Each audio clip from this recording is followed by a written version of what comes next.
or that moment of time? Yeah, so Christianity ruled for a period of 1,000 years in history, which is interesting, right? There's a couple empires that last 1,000 years, or about the Byzantine, the Christian Roman Empire, which all happens after the fall of Rome.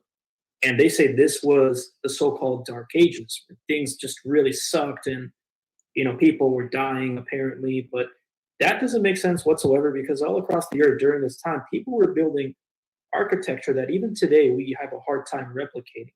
Right, the cathedrals, the mansions, the castles, the intricate designs, the artwork. I'm like, if they're dying and starving and at war, where are they finding the time and energy and the will, to do all this stuff? One thing that's very interesting to me is me and JT, we did a podcast on the worst year in human history, 536 AD, right? The Great Darkness that covered the earth for almost 2 years, according to historians across the world, right? A darkness enveloped the earth, and there was famine and wars and all kinds of stuff happening. But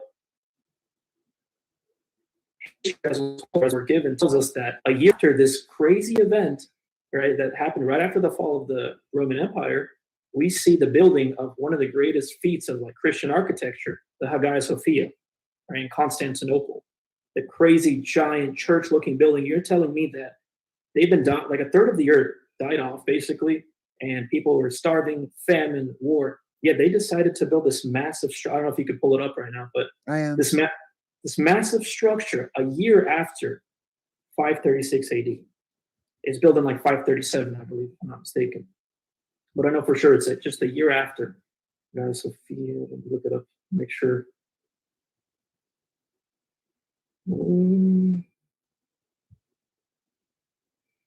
Yeah, they say sometime between 532 and 537 AD, which would be in between that time frame of 536 AD, the worst year or years in human history.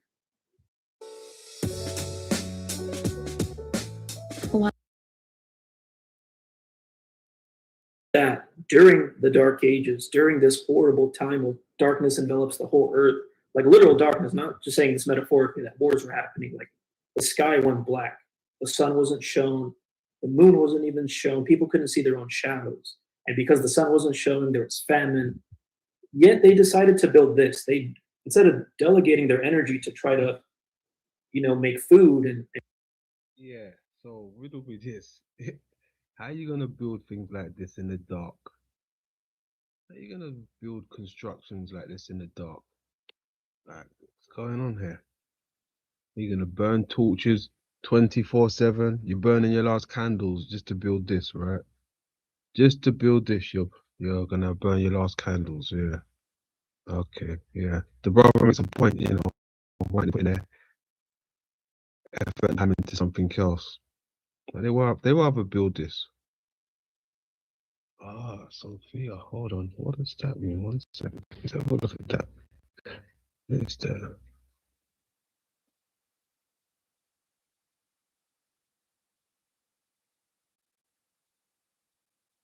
holy or sacred. Okay, feminine, Hagos. It's a holy wisdom, holy place. Okay. Hagia, Hagia Sophia.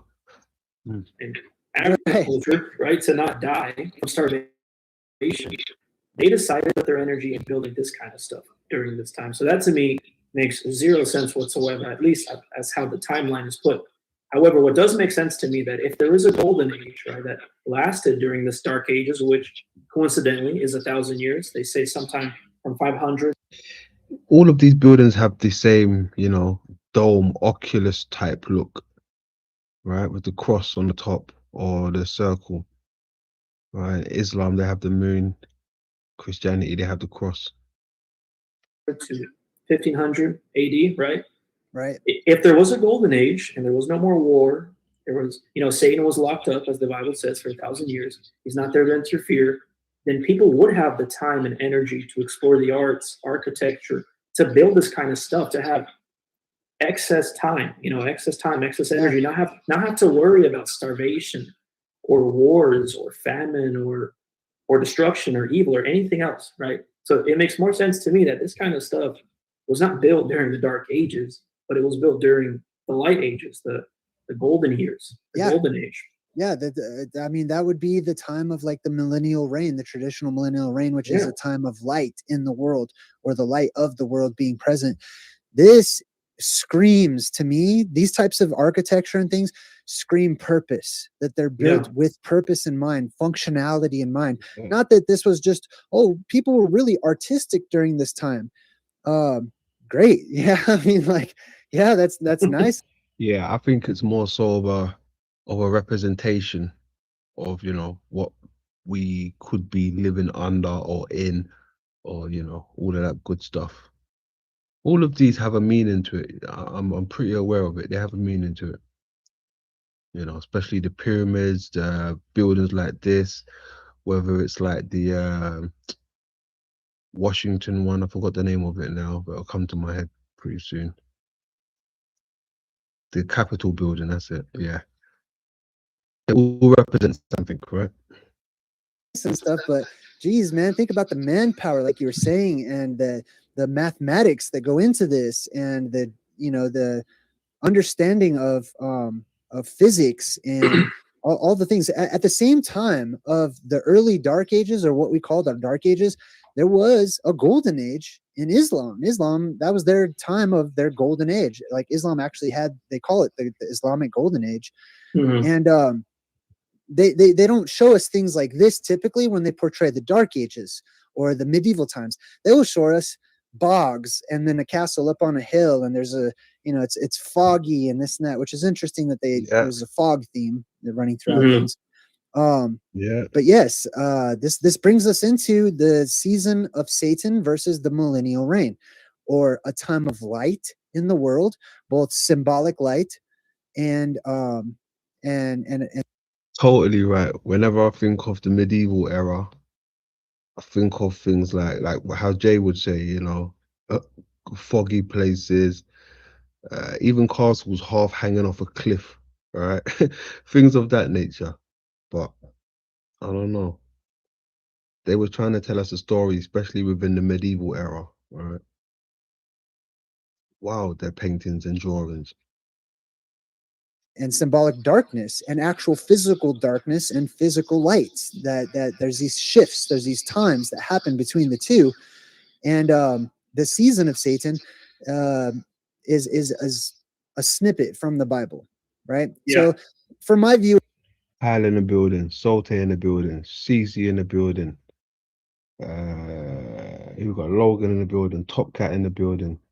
Salutes to you folks. Happy Triple S. go ahead and explain. Let's dive into the season of Satan. I call it the season of Satan, but it's Mhm. Satan's little season, some people call it, and stuff. Where does that come from, biblically speaking, and what are your views on it? So the Bible gives us a timeline of events from the beginnings of, you know, the birth of Jesus, his resurrection, then Armageddon, then a golden 1,000 years, right? And then right after the 1,000 years, where Satan is locked up, he's released to have his little season. Now the Bible doesn't tell us exactly how much a little season is or how long it is, but we can all guess what it might mean. Like for example, if 1,000 years is an age, right, and a season is a quarter, well, what's a quarter of 1,000 years? 250, right? Mhm. Maybe his season is 250. We don't know. We're not given an exact number. Right. But Satan's little season is when Satan is released and he gets to deceive the nation one more time. And the third is described at the end of the Bible during the final battle, you know, the camp of the saints. He tricks all the nations. He gathers them all together and fights God one last time and loses. Yeah. So And go ahead. Go ahead. Oh, so yeah, I just wanted to mention one thing that I mentioned on JT's podcast recently, and is the fact that there's a lot of, or a decent amount of early church writings on Satan's little season and also on the millennial kingdom. Right? Some people might, I heard this question asked, like, if the little season happened, then there must be some kind of secret hidden writing, right? But the best place to hide something is in plain sight. Nobody's really going to look in the actual church writings to see if there's any information on where we might be, like time period wise. Are we where the Bible says we are exactly as the language puts it, or does the Bible not mean what it says? So this is from the writings of St. Augustine, right? He's one of the early church fathers. He's very famous as a church father, very well known. And in his book called The City of God XX, chapter 8, of the binding and loosing of the devil, he states this about the timeline. And he says, now the devil was thus bound not only when the church began during the first century to be more and more widely extended among the nations beyond Judea, but is now and shall be bound till the end of the world when he is to be loosed, because even now men are, and doubtless to the end of the world shall be converted to the faith from the unbelief in which he held them. So St. Augustine was born in the year 300 AD. That's the timeline we're given. And during this time, in his writings, he believed that he was living in the millennial kingdom and that the devil would be loosed after the 1,000 years ends. And he said that walking makes you old. Weird adverts. who Jesus was. Everybody knew he was the king, he was the Messiah, because the devil wasn't there to interfere anymore. He was locked up. But yeah. Vlad back in the building. How you doing? Sarah in the building. Much love. Rasta in the building. Yeah, you're there. But Rasta in the building. You done know. Me set, lay low.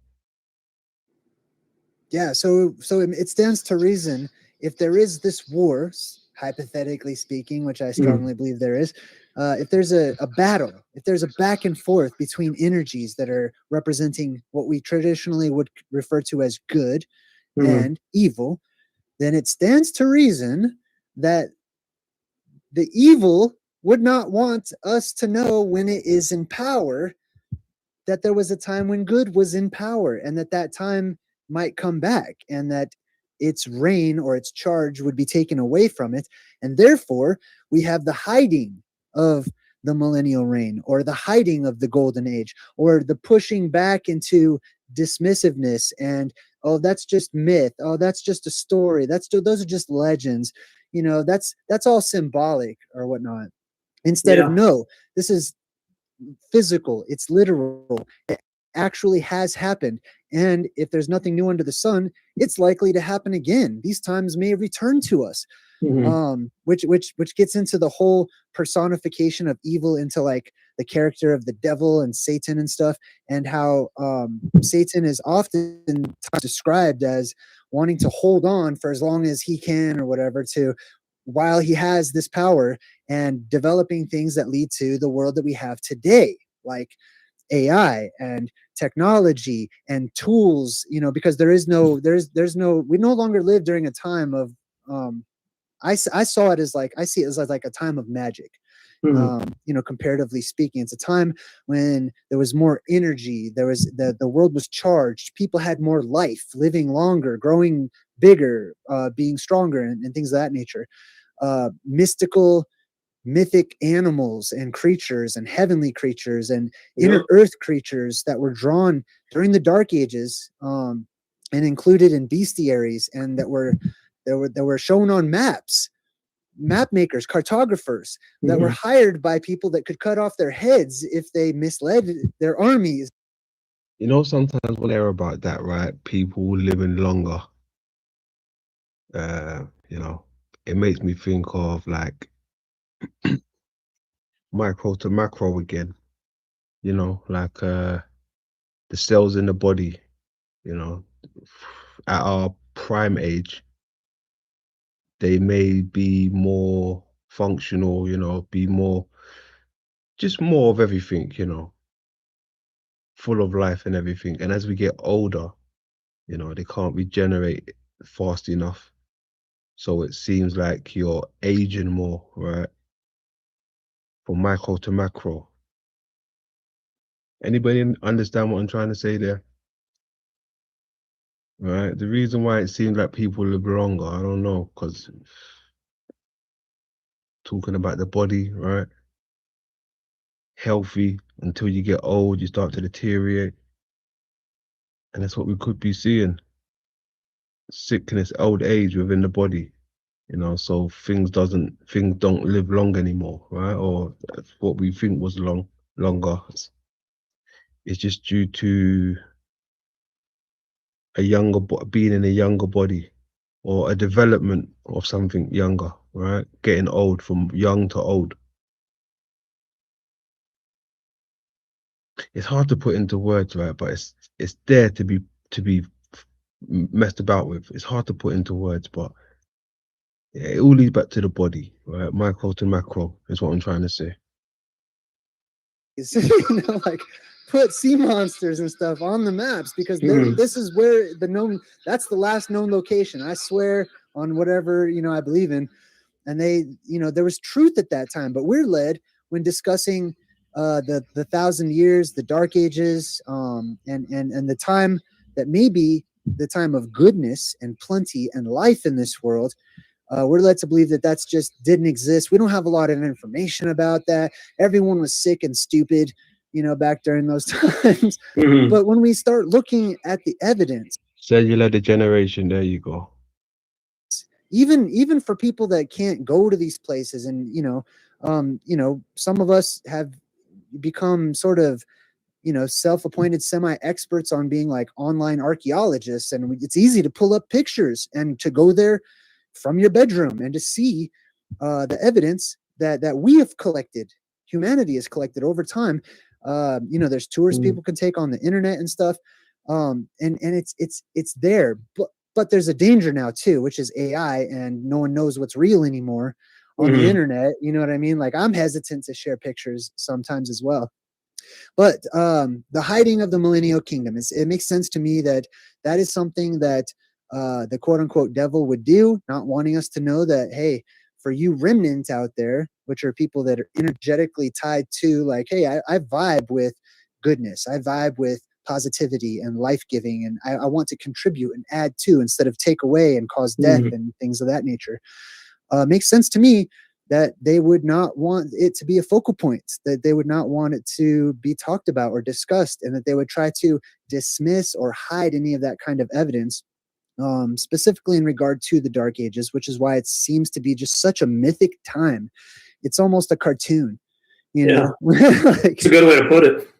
Right. But that leads us into modern times, right? The time we live in now. Now, I'll just share with you personally, and I'll ask you how you feel. But my personal feelings on the subject is this, to me, is a time of Satan. If I were to just say, if someone were to ask me, hey, is this a golden age, or do you live during the season of one of the seasons of Satan or an evil time?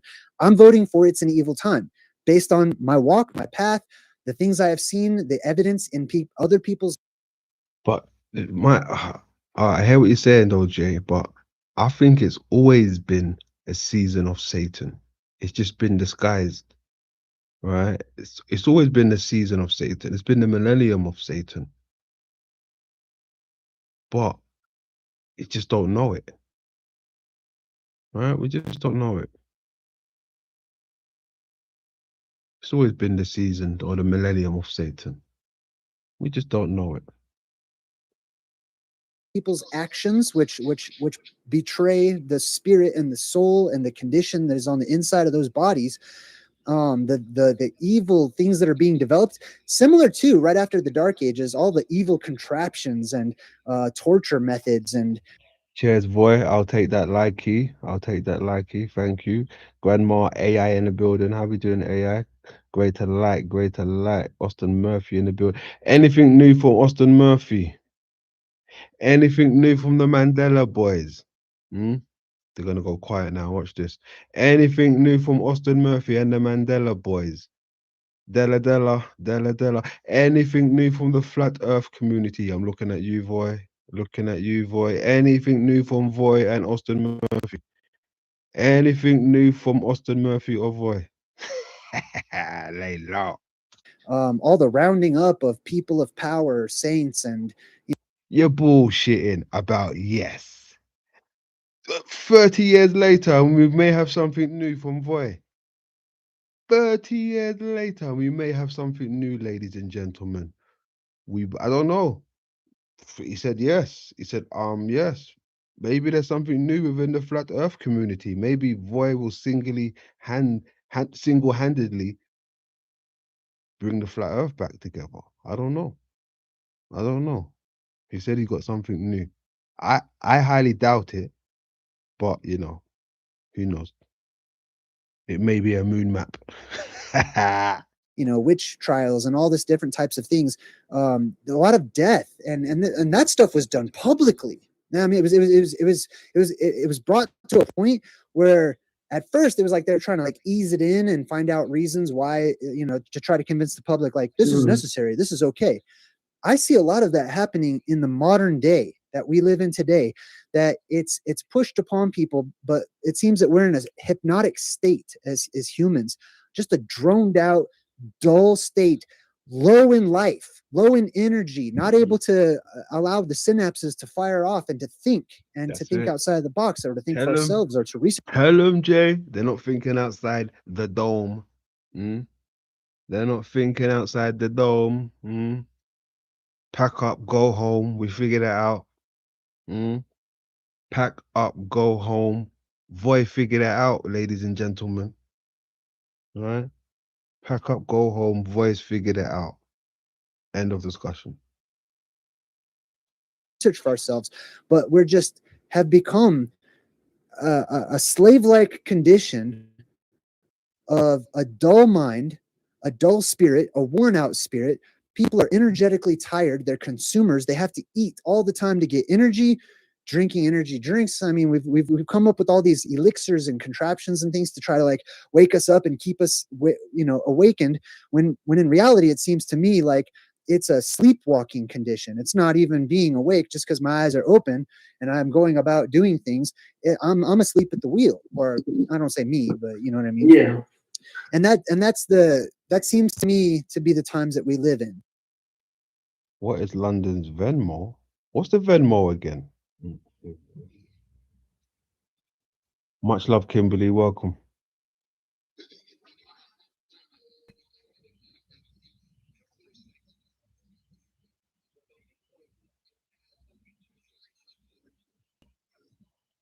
It cut out. 1 second.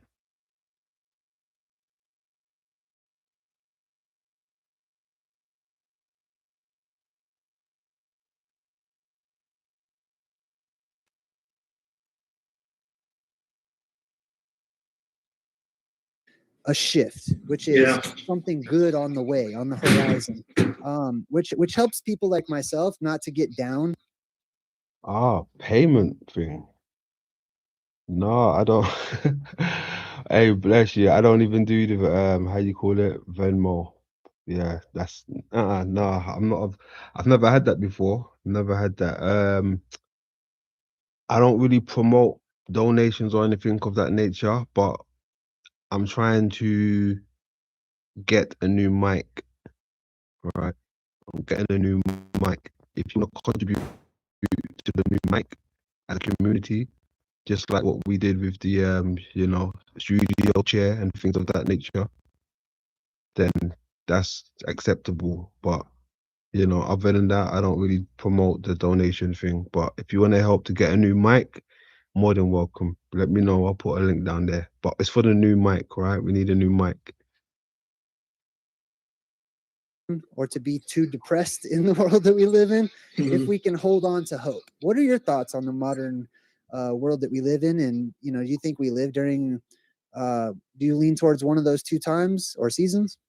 Yeah, I think we're in this Satan's little season, and also it goes back to the devil always inverting things within the Bible, right? He wants to be in the heavens just like God, and so he creates his own abode, and God has his own abode. We're told that the Dark Ages is dark, but what if it's light, right? And we're told that the Enlightenment period is not dark but light, because we got away from Christian superstition and we're into science, right, which is more so theoretical. How much you bench? How much you bench? Mad. Hold on a second. What is it about?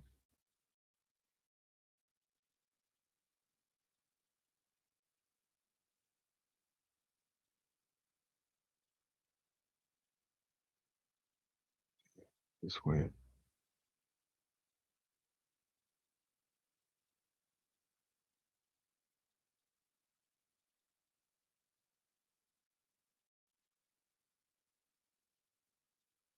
Cosmology theories, right? The heliocentric Earth, and then you get into all these other godless ideas and evolution. And so, in reality, the Enlightenment period was the real Dark Ages. This is the real Dark Ages, right? So when you look in our past, it seems like we're going backwards. I mean, we to this day we can't even figure out how they made Roman concrete or Victorian era concrete. Right, the buildings they're just so strong and they last so long. Our roads don't even last that long. Right, they last sometimes 10 years maybe. They're done properly. But you have some of these roads and structures and buildings that last so long. I remember this one subscriber who was a construction worker told me that this crew hate taking down old world buildings. The concrete is just so tough that it takes a long, long time to break it all down. It's a pain in the butt. He says, I hate working on those buildings. I prefer the modern ones to take those down. Wow, made to last. Yeah. Mm-hmm. And all this stuff is fleeting, man. It's temporary. Even the physical world with all the stuff that we have, like you said, the roads. How is it that we have roads from roads when it was made and invented and stuff? But today, you know, that's why we have tax dollars, and you know, like there's cracks that big and the roads just falling apart. That's just the roads. Today we live in squares and cubes. And you know, they're trying to tell us New Jerusalem is also a cube, and there's all this like, I don't know, weird angles. Oh yeah, there you go, Kimberly. That's a link, the link for my PayPal.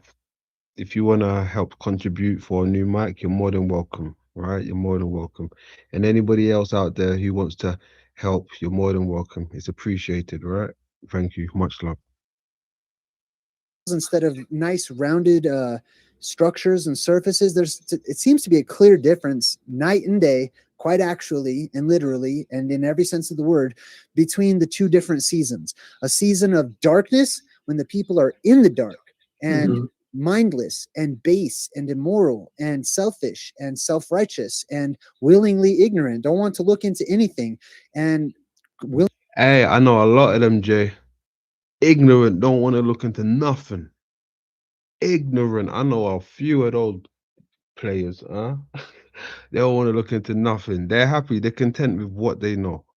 They're content, right? Even though there could be so much contradiction going on, they're happy with that. They're happy. They don't correct nothing, right? Okay. willingly slaves. They love being slaves, and they're asleep at the wheel. Versus a time of light and a time of Angel Wings in the building. How you doing? Much love. you know, I mean, like, just think about memory at this particular junction. You know, like my memory sucks. I have good memory, but I know it's terrible in comparison to what Wow, no way. Is that Gen 2 gone? Jesus Christ. The cows come home. What? Gen 2 gone? Much love. I ain't seen that handle in a long time. Much love. Salutes to you. I've read about as far as people's memories go. You know, 1,000, 2,000, 3,000 to 4,000 years ago, people were reciting the Torah. Like people seemed to have really good memories. Now I can't remember, you know, what I had for lunch 3 days ago.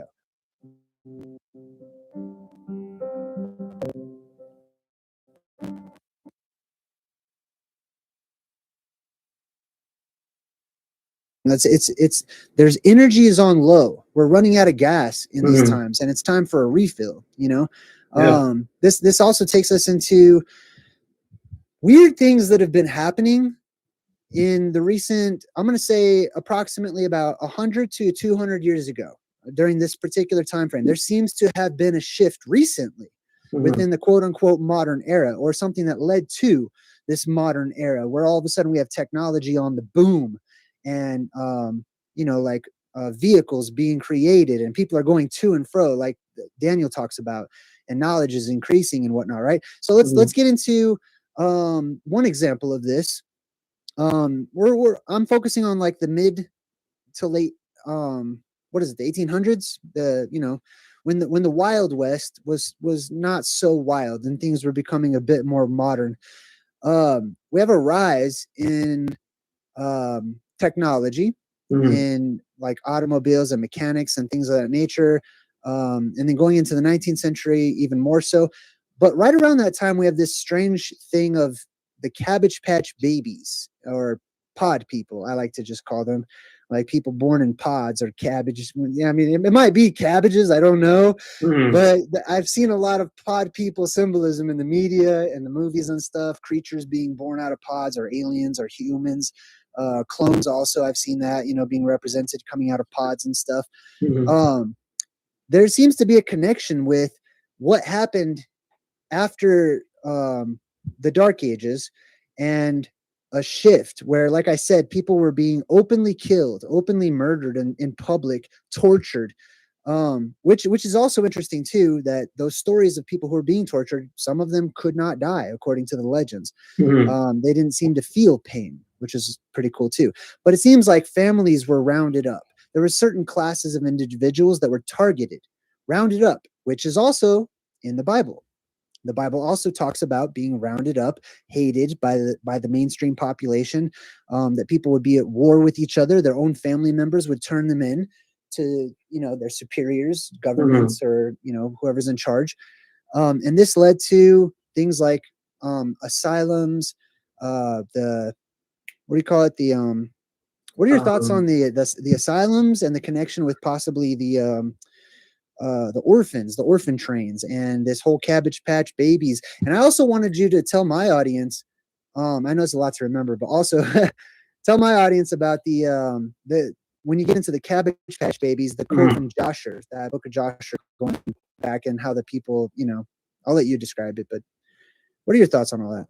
Yeah, it's a lot of, but in Revelation, there's this interesting verse that some people debate if it even belongs in Revelation. It talks about the rest of the dead after the millennial kingdom, you know, those that went against Christ, that somehow they get resurrected and come back during Satan's season. If you want to surprise everyone in 2020, Bloody adverts. We ain't surprising nobody. Get out of here. Like God giving them a second chance because He is a God of mercy and second chances. I think that's also one of the. Say that last part again, because you cut out. Can you say that last part? Just kind of start. Which part? Where did I cut out at? All of it. Just if you don't mind. Yeah. Jay said all of it. Say that last bit again. You cut out. Which bit? All of it. No worries. I think all of this might tie into a Bible verse that some people debate should even exist or should be put in Revelation. And it's the verse about the rest of the dead coming back to life or being resurrected during Satan's little season. It talks about this in Revelation. Okay. So the rest of the dead would be the people that supposedly went against, you know, Jesus Christ or God, and they died during the events of Armageddon, and they get resurrected. And I assume maybe one of the possibilities as to why they were resurrected is to give them like a second chance during Satan's little season, because God is a God of mercy. And I think maybe somehow this ties in with the whole Cabbage Patch idea, that babies are coming out of the ground or being sprouted forth from pods or something. But this is also sort of mentioned in an apocryphal book called Jasher, which I'm going to see if I can find. People being resurrected. That sounds wild. The only way I mean, even when I think of that, right, I think of people who, you know, get the certificate that they passed away. They have a burial for them. And then all of a sudden, they wake up in their casket. Right? They wake up in their casket. They've been in a coma. That's the only way I can see people rising from the dead. I don't know. If there's any other way, I'd love to find out about it.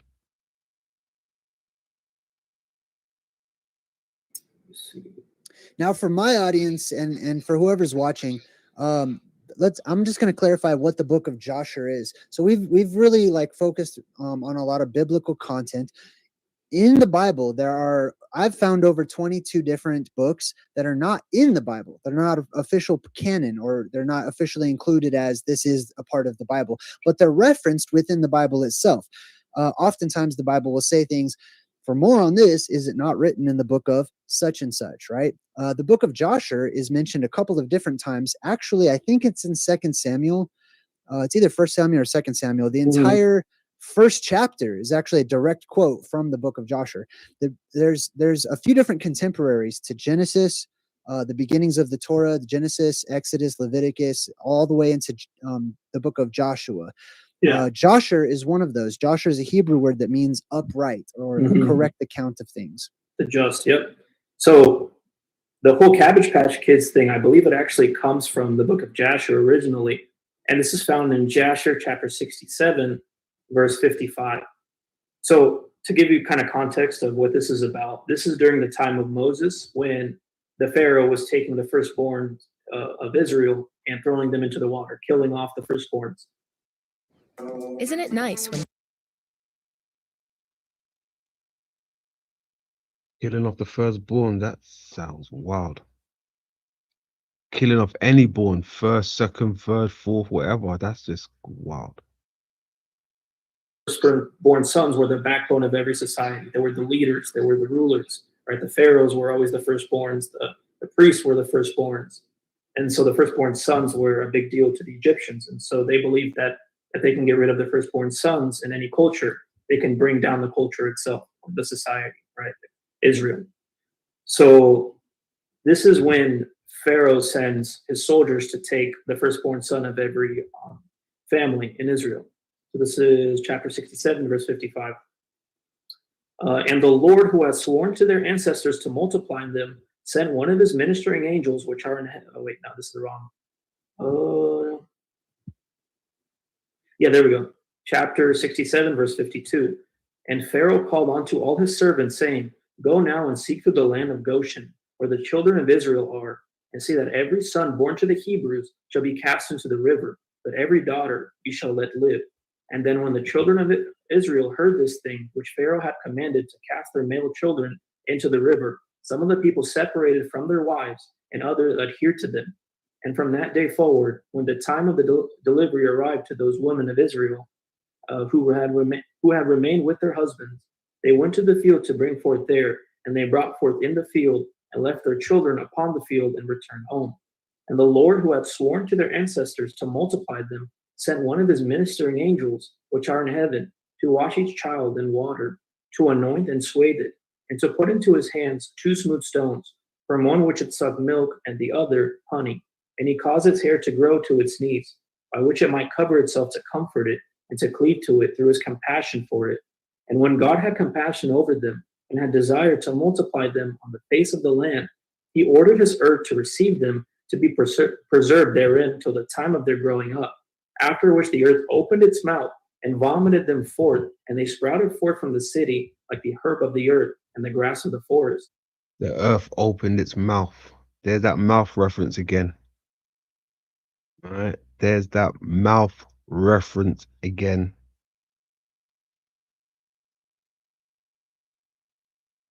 What do you think they mean by mouth?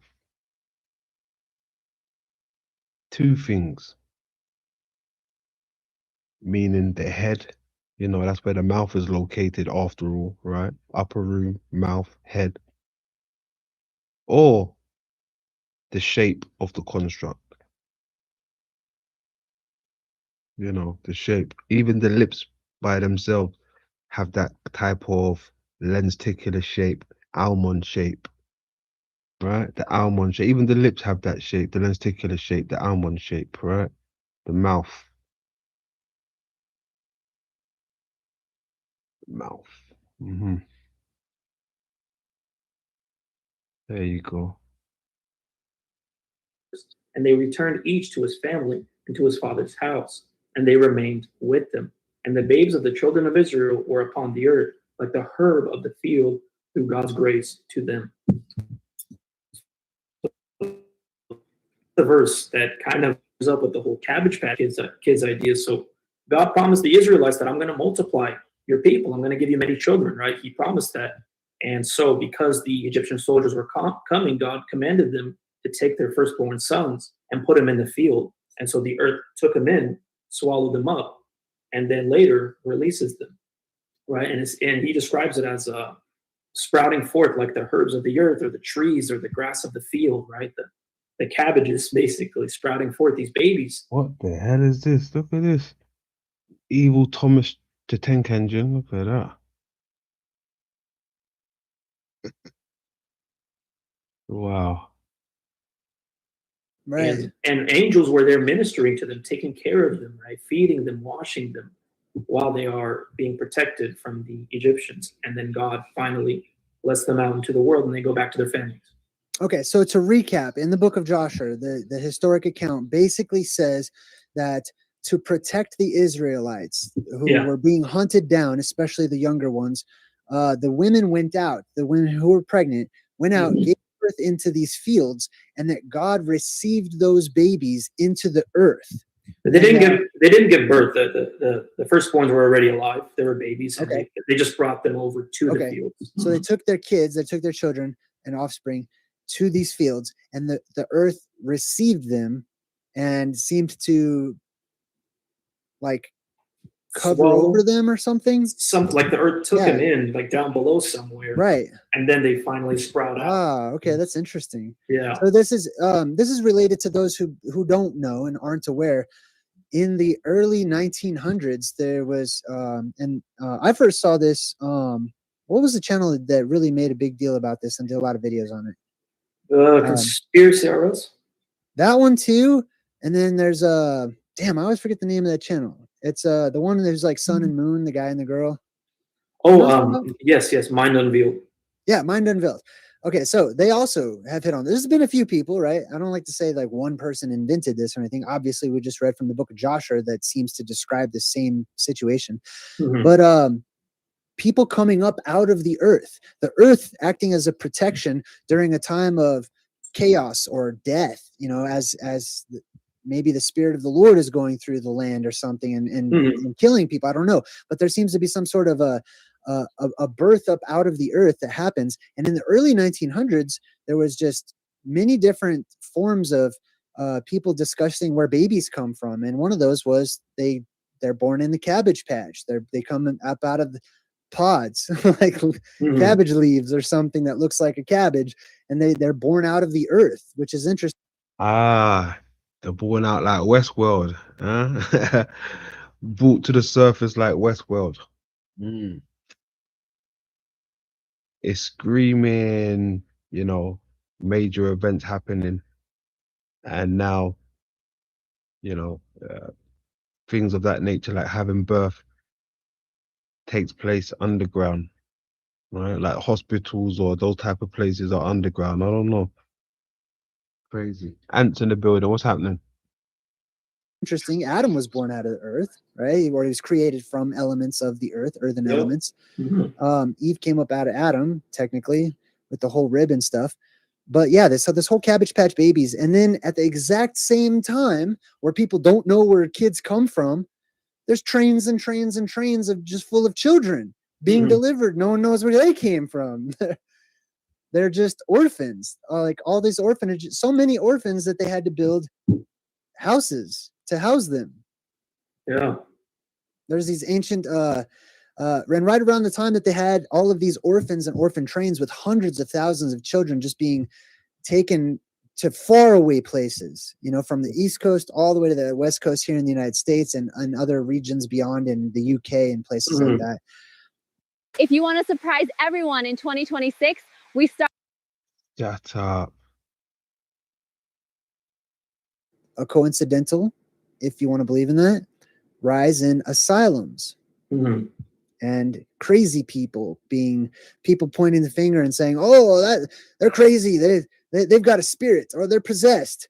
Well, if this is the time of the season of Satan and everyone is saying, "Oh, you're possessed. Oh, you're a witch. Oh, you're this and that," and getting all these people thrown away, locked up, and just considered crazy, that sounds like another tool that, you know, that bad energy or the devil would use instead of just murdering people and killing all these people and having all these rotten bodies everywhere and having to figure out what to do with them and stuff, rounding them all up and convincing the populace to do the policing and convincing them not to listen, not to hear them out about whatever, you know. Yeah, so I actually have something for you concerning the whole insane asylum things and the connection to Satan's little season and whatnot. Oh, and by the way, I have about like 10 minutes left, if you don't mind. I have like an errand to run. But I forgot what magazine this is from. I'll send you the link to it later when I find it. But in this magazine, it talks about insane asylums and the lunatics, and there's a highlighted part I have that I'll send you. Maybe you can put it up on your chat or something. But it states that this article, this newspaper article written in the early 1900s, I think like 1902, and it talks about the insane asylums, and it says lunatics had their golden age before laws were made, when they wandered forth at large and were revered as saints or participating of something holy or divine. But with laws and civilization, their iron age began. What a weird thing to say about the lunatics and the insane asylums, right? Yeah. Play that back again. Or divine. Forth that law, it says lunatics had their golden age before laws were made, when they wandered forth at large and were revered as saints or participating of something holy. Lunatics were revered as saints. Take that back. This newspaper article written in the early 1900s, I think like 1902, and it talks about the insane asylums, and it says lunatics had their golden age before laws were made, when they wandered forth at large and were revered as saints or participating of something holy or divine. But with laws and civilization, their iron age began. What a weird thing to say about the lunatics and the insane asylums, right? Yeah. But yeah, that is weird. That's astonishing, actually. That is weird, but astonishing. Yeah, I'll send you the link to it. It's very interesting, very weird choice of words. Connection between all of the lunatics and loonies and weirdos out there that were being rounded up and thrown into basically jails, and an increase in all these children and stuff, and saints, calling them actual saints or people who are imbued with power from above, or powerful people, we'll say. That is wild. What would drive them crazy? Plasma energy, straight from the source. I don't know. They say too much power can drive somebody crazy, right? Can drive you crazy. Maybe they had too much of the source. I don't know. Or maybe they seen something. That's interesting too. So we've got, I mean, altogether, if this was a courtroom, I'd say that Yeah, it links back with lunatics, right? The lunatic. Tick, parasite, Luna. we have made quite a case. to clear something up, during the Millennial Kingdom, it wasn't just all saints living on the earth and that they all lived for 1,000 years or indefinitely. They were immortals. So in the book of Zechariah, it talks about that the survivors of Armageddon, which was like 1/3 of humanity, get to live during the 1/3 or 2/3 during the Millennial Kingdom, but they do not have glorified bodies. They have the same life cycle, right? They lived up to 100, 80, 70, whatever, but the saints lived indefinitely. That's why in medieval artwork, you see the saints portrayed as Walking makes you Jesus old. Christ. Tight. Shut up, woman. with halos above their heads, and they're around people who are not saints, right? So Right. in the book of Zechariah, it says that Christ basically rules these nations with an iron rod, and he tells them that if you don't pay tribute to Jerusalem and worship the King of Kings, that not even rain would fall upon your land. So again, going back to the whole Christianity thing, that they ruled for 1,000 years, and they ruled with an iron fist, punishing people who did not abide to the commandments, right? Do not kill, do not murder, to worship the Lord thy God only. And so, there were people living amongst them that were not technically saints; they were just survivors of the nations that went against Jesus Christ and God, basically. Yeah. So I And just want to clear that up. Yeah. there's a connection also, like you said, between not just the energy that the person carries, but how that affects the world around them, the weather, for example, and it's not going to rain. That also reminds me of in Revelation, the two prophets or the two witnesses that rise up, that also seem to have control of the weather, right? Yeah. And fire proceeds out of their mouth, and there's evil that is taken care of by them. And there's also this concept of an energetic barrier going back to Eden, which is where we'll wrap things up. Going back to paradise, or that circular land as I see it, at the North Pole, there's an energetic barrier. Like we were talking about how, even biblically speaking, it says that the physical follows the spiritual. The spiritual is first, and then it's followed by the physical things.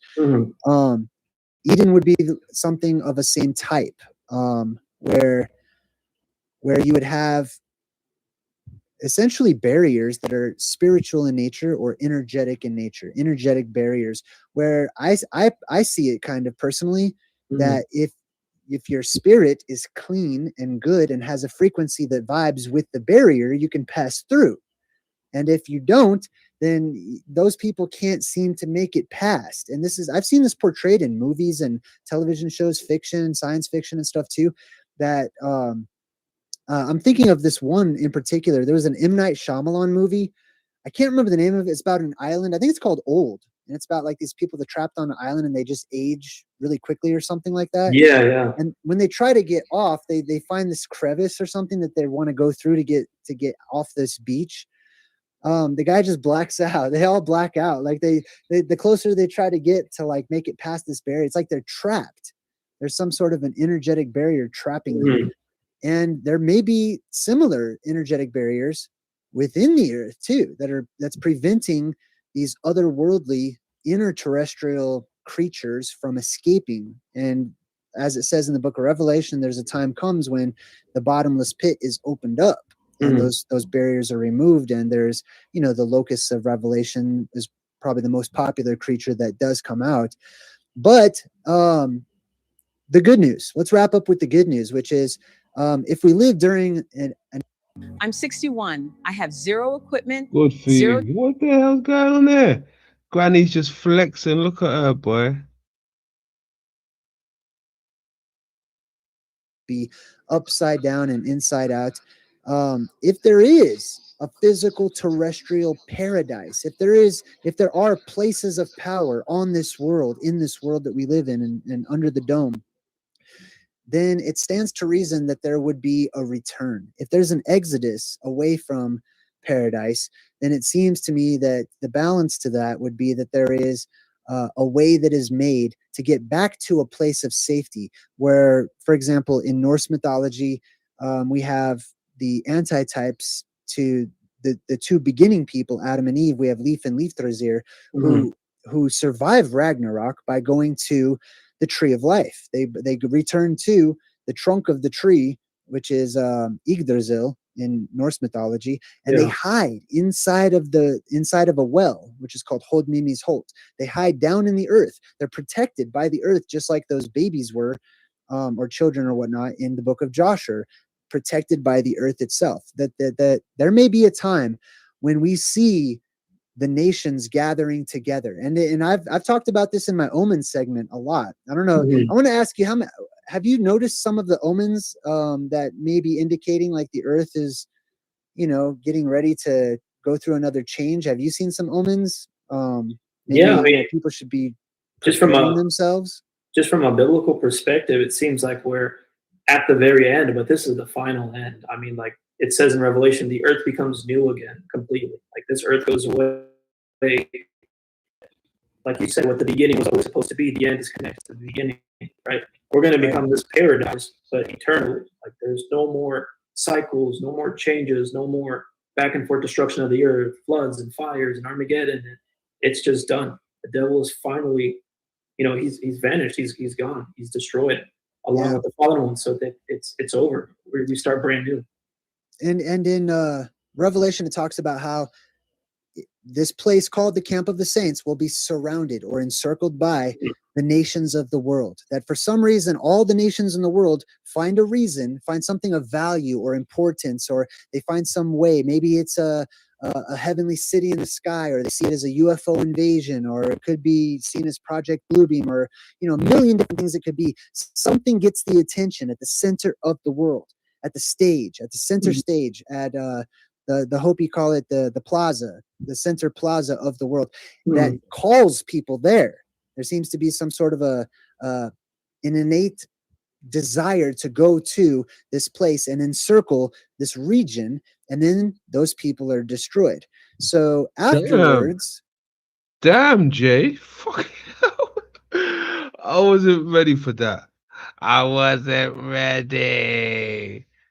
I wasn't ready. I didn't know you was coming like that. Fuck you know. I was thinking, yeah, all right, let me get my bag, let me get my trainers on and meet you over there at that place. And then it suddenly gets destroyed. What? An innate desire to go to this place and encircle this region, and then those people are destroyed. So afterward, What? Are we not safe? Are we not safe? I wasn't ready. I wasn't ready. That's wild. it seems like the way has been made for us to go home again, or to return to Eden or Hyperborea, as you know, as I talk about it. But these are many concepts that you've talked about on your channel. I want to give you a huge shout out. Haven't you also written some books on the subjects? Yeah, I did just one recently, and I'm working on a new one. You know what that reminds me of, right? When I'm actually thinking about it, right? That reminds me of what's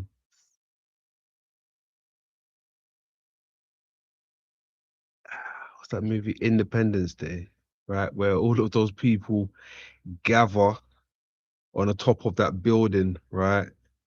They think the aliens are coming to say hello. Little do they know, the aliens put on a lovely little light show for them. And then kablam! Hit them with the Pelium Phrygium, right? You get hit with the Pelium Phrygium. Yeah. What a way to go. What a way to go. You get hit with the Pelium Phrygium. One on gut health and parasites and how the soul's in the belly. But I did already write one. It's on Amazon. It's called The Forgotten Paradise, and it's literally about the existence and location of Eden being in the north. But that link is at the top of my channel in the middle. It's next to like Patreon and the Amazon link if you guys want to check that out or read the reviews.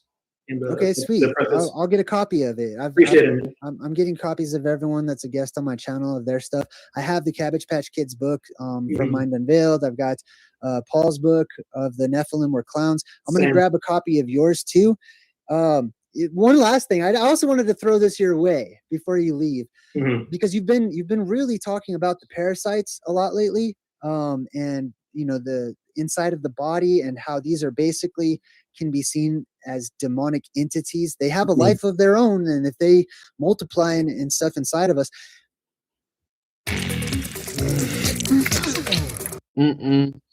Oh, Dog, get a room. Oh yeah, get a room. Get a room. Oh yeah. That is a madness. Oh yeah. Spectacular. Oh yeah.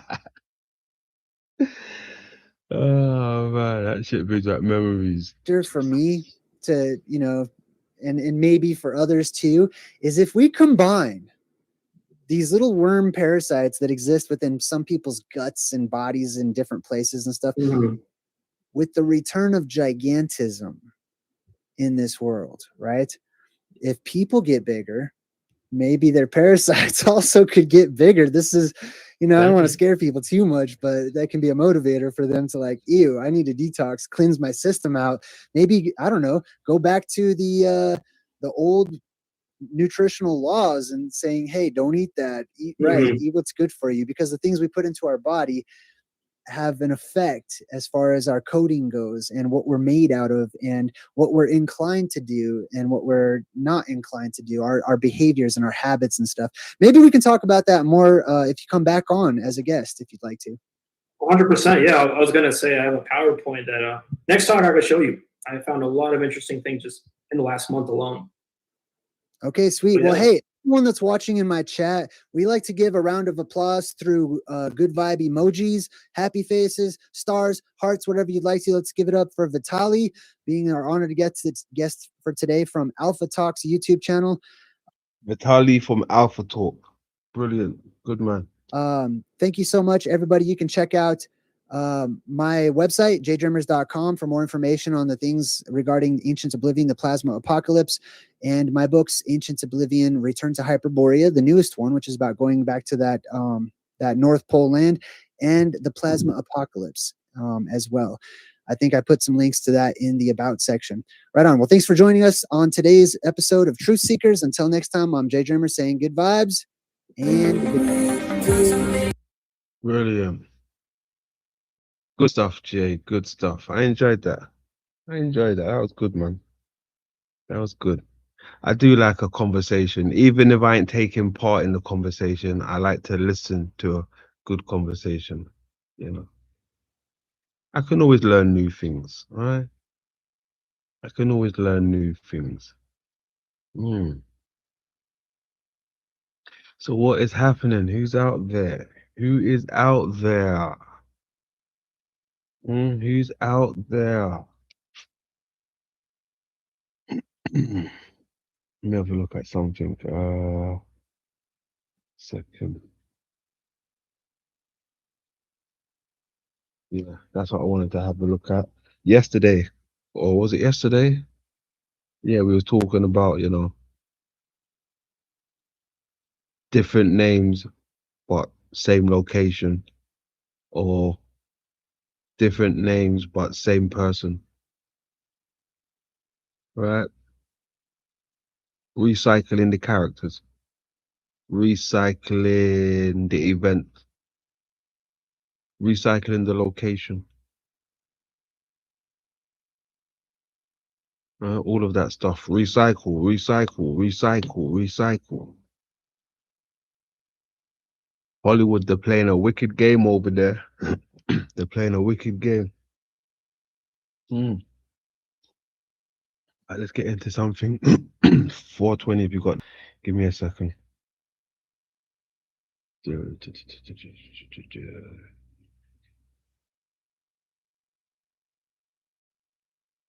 Some bold claims out here. Some bold claims. That's what we're here for, though, right? We're here for them bold claims. Second. Get into this. Oh.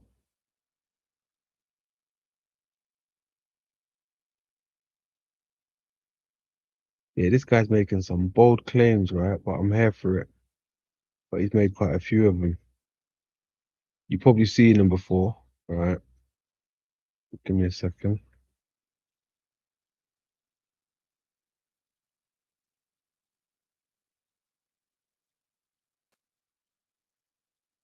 Right. Top Cat said that was excellent. Thank you, Top Cat. Thank you. I appreciate that. Hey, if there's anybody out there who wants the link to come and join me, let me know, right? We'll drop that. But yeah, this guy right here, he's saying so many people are playing, different parts and shit. Look at his claim. I don't know. He may have something. He's made a couple claims on different people, right? But let's get into some of this. The fifth is flat earther. I don't really like the content that he puts out, but this stuff has caught my attention. They are not who you think they are. They are not who you think they are. And they have been here a lot longer than you realize. Oh, that one right there. That one right there is like, wow. I can see where you're going with this. Right? I can see where you're going with this one right here. Yeah, this one right here. I can see where you're going with this. Most definite. Very canning. Look at that. Look at that. Wow. All right, keep going. That's Andrew Jackson for the uninitiated. And that is Andrew Jackson's wife. Andrew Jackson's wife and Miss Maxwell. And like I said, they are not who you think they are. But it's not just them. It's all of them. They have been here. Damn. Look at that. Okay. A lot longer than you realize. That's General Patton. And these are a whole bunch of sports stars. Tom Brady, Larry Hagman, Houdini, Joe Burrow, Mickey Mantle, Christian McCaffrey, Kobe Bryant, Wilt Chamberlain, H.P. Lovecraft, Michael Phelps, Travis Kelce, the guy who created the Pony Express, Michael Jordan, and Jackie. I don't know. Bold claims. I can't really see any resemblance in any of these ones so much. Maybe the top one. Oh, I don't know. I think maybe all of them, apart from the black guy. Who's the black guy again? Is that MJ? That's Jordan. Is it? So that's Jordan. No way. I don't know. Look like Jordan. Could be wrong, but yeah, I see a little resemblance here, down there, a little bit there. Oh man, that's wild. Robinson. It's all of them.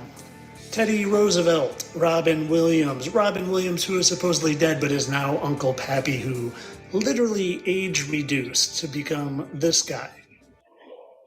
I don't know. Oh man, the resemblance is wild though. Wild. You know what's crazy though? I was actually watching something. I wonder if anybody else has seen this, right? It was like a documentary on Robbie Williams before he passed away. I didn't realize he actually got so sick. Like his mind was going, apparently. Everything was going about him. His weight, his mind, everything. See it the other day. I was at a friend's house and I watched it. I was like, man, that's terrible. That's terrible. But yeah, I don't know. You never know with these people, man. They look alike. It's, I don't know. I don't know. Uncle Pappy, who literally age reduced to become this guy. Young Uncle Pappy, Blair. Viggo Mortensen, Kirk Douglas, Richard and Karen Carpenter, who are literally now Dexter, aka Michael C. Hall. Flipping out. Everybody's involved. Is that what you're telling me? Everybody's involved, Mr. Fittest Flat Earther. Right? Why do they call you Fittest Flat Earther? Are you fitter than Bro Sanchez? Can you do more pull-ups than Bro Sanchez? Can you run more miles than Bro Sanchez? Hmm?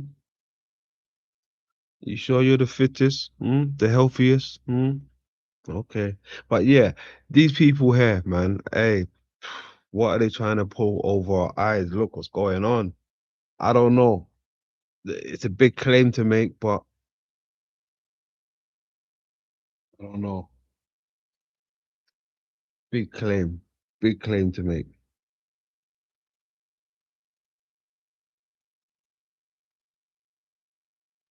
Mm. And Celine Dion, the entire cast of Seinfeld, who all used to be other known actors, stars.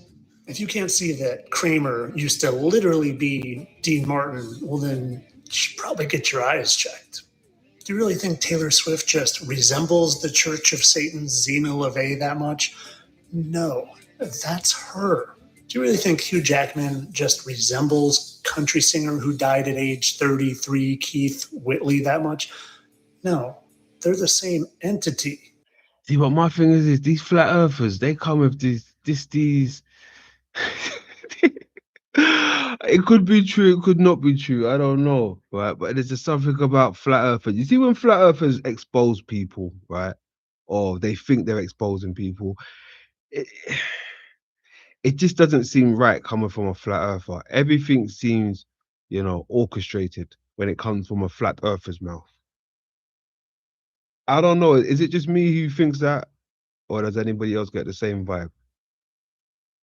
I can't take flat earthers serious anymore. Their words is not credible in a sense of like, they think it's the end all be all. And it seems like it's a controlled opposition, to be honest with you. right? So even just the name, the fittest flat earther, it's like, okay, buddy, yeah, okay. It reminds me of something like a undercover cop, trying to fit in. Like, I'm not an undercover cop. We hate police around here, right? We hate the feds around here, don't we? Like, he gives that type of vibe, right? He gives that type of vibe. Yeah, wild. Oh shit, what's this? Lizzo, hey, Lizzo, see? Lizzo. Yeah, the boy Lizzo, see. I can always count on somebody, someone like Lizzo. Thanks, Lizzo, see. This flat earther guy, right? Apparently, look at him now, right? Just look at him. Just look at him.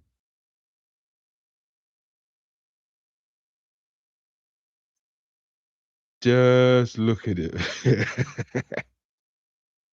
Someone's exposed him now. Apparently, this is him. I don't know. Right? Apparently, this is him. Cheers, Lizzo. Much love.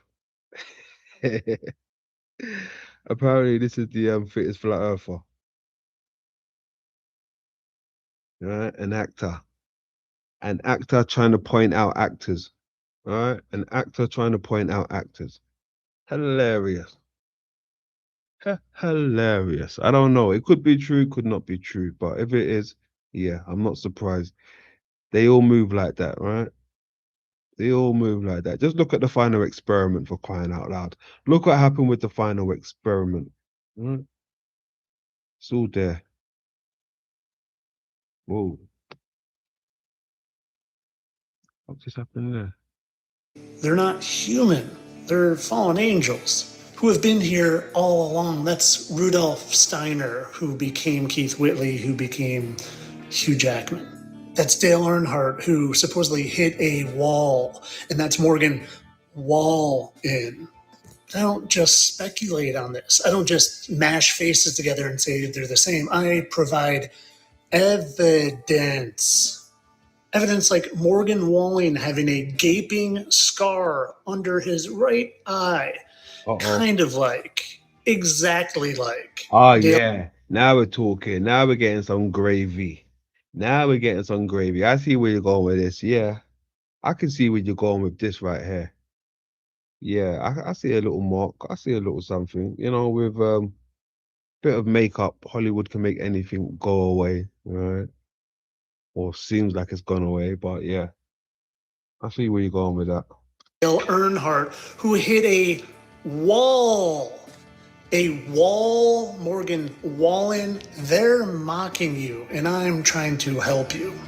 And it's all of them, even your heroes like Tom Brady with the exact same butt chin as I Dream of Jeannie star, Larry Hagman, the exact same lips and nose and forehead wrinkles and hairline. But it's not just the symmetry, folks. I don't speculate. I prove, because even though they can shapeshift, their markings, their scars, their physical markings. Ah, he's just picking it apart. Look at that, huh? He's just picking it apart. Gotta be careful. Got to be careful. Remain the same, kind of like these two and those two on Larry Hagman and Tom Brady. And they always tell us. Yes, Julian, watch out, I'm still coming through. You're getting older and I'm staying the same age. He really is. Look at it. We want to see how Look out, Julian, you're getting older and I'm still staying the same age. And then the other guy says, yes, he is. You see what I'm saying? You see how these flat earthers talk? They just speak like feds. Like everything about them is just fed. Am I right? Look, am I right? He's got like a super villain chin. Right? He just screams like super villain, Like, oh, something about this guy. I like this stuff that he's doing right here. Because you never know, right? But it's just something about him. Something about him, man. that big supervillain chin. Am I right? Am I right? It's just flat earthers in general. I just they're not worth the paper it's printed on. All right. It's like a fed some cop, like okay, oh man, I don't know. I don't know. Something about you, buddy. Something about you. Funny how his style hasn't changed over the years.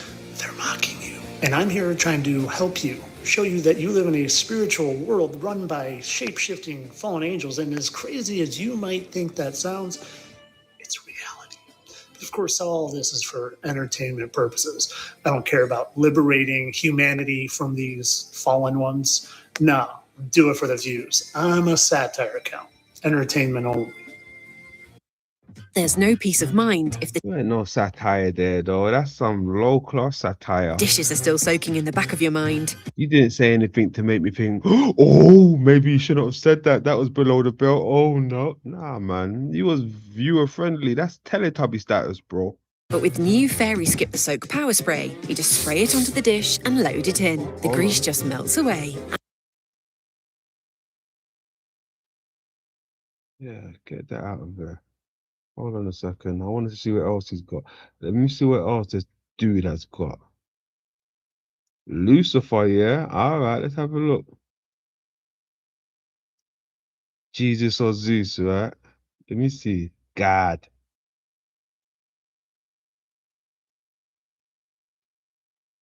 Let's have a look. Let's have a look at your flat earth people, your flat earth generals. I just don't Let's have a look at your flat earth generals, right? Your flat earth generals. Let's have a look. think I qualify.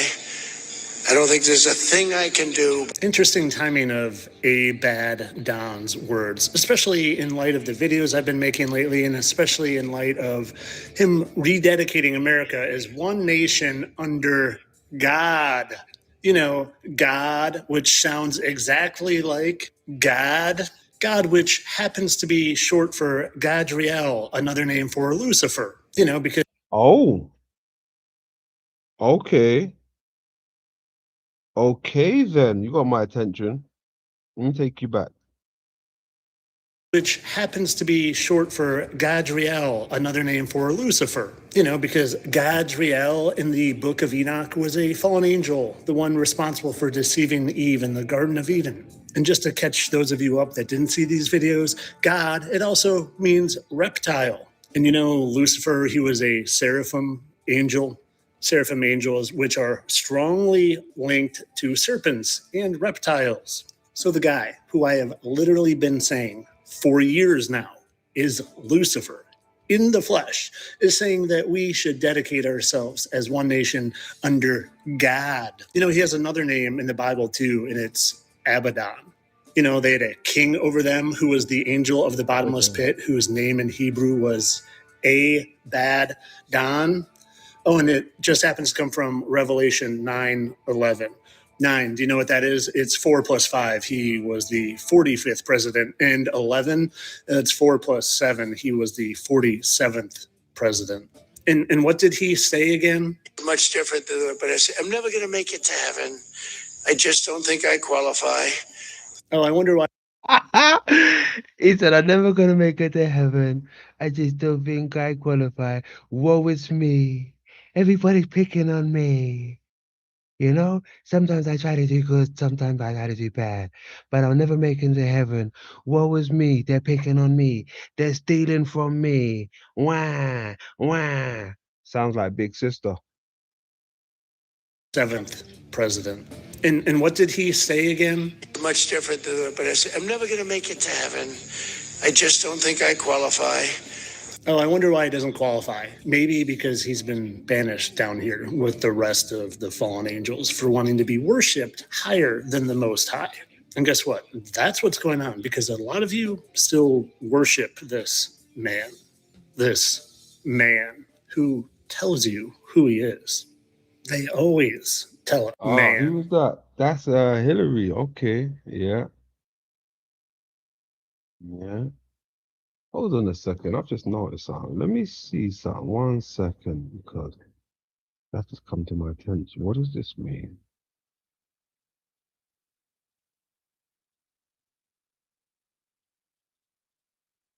Something.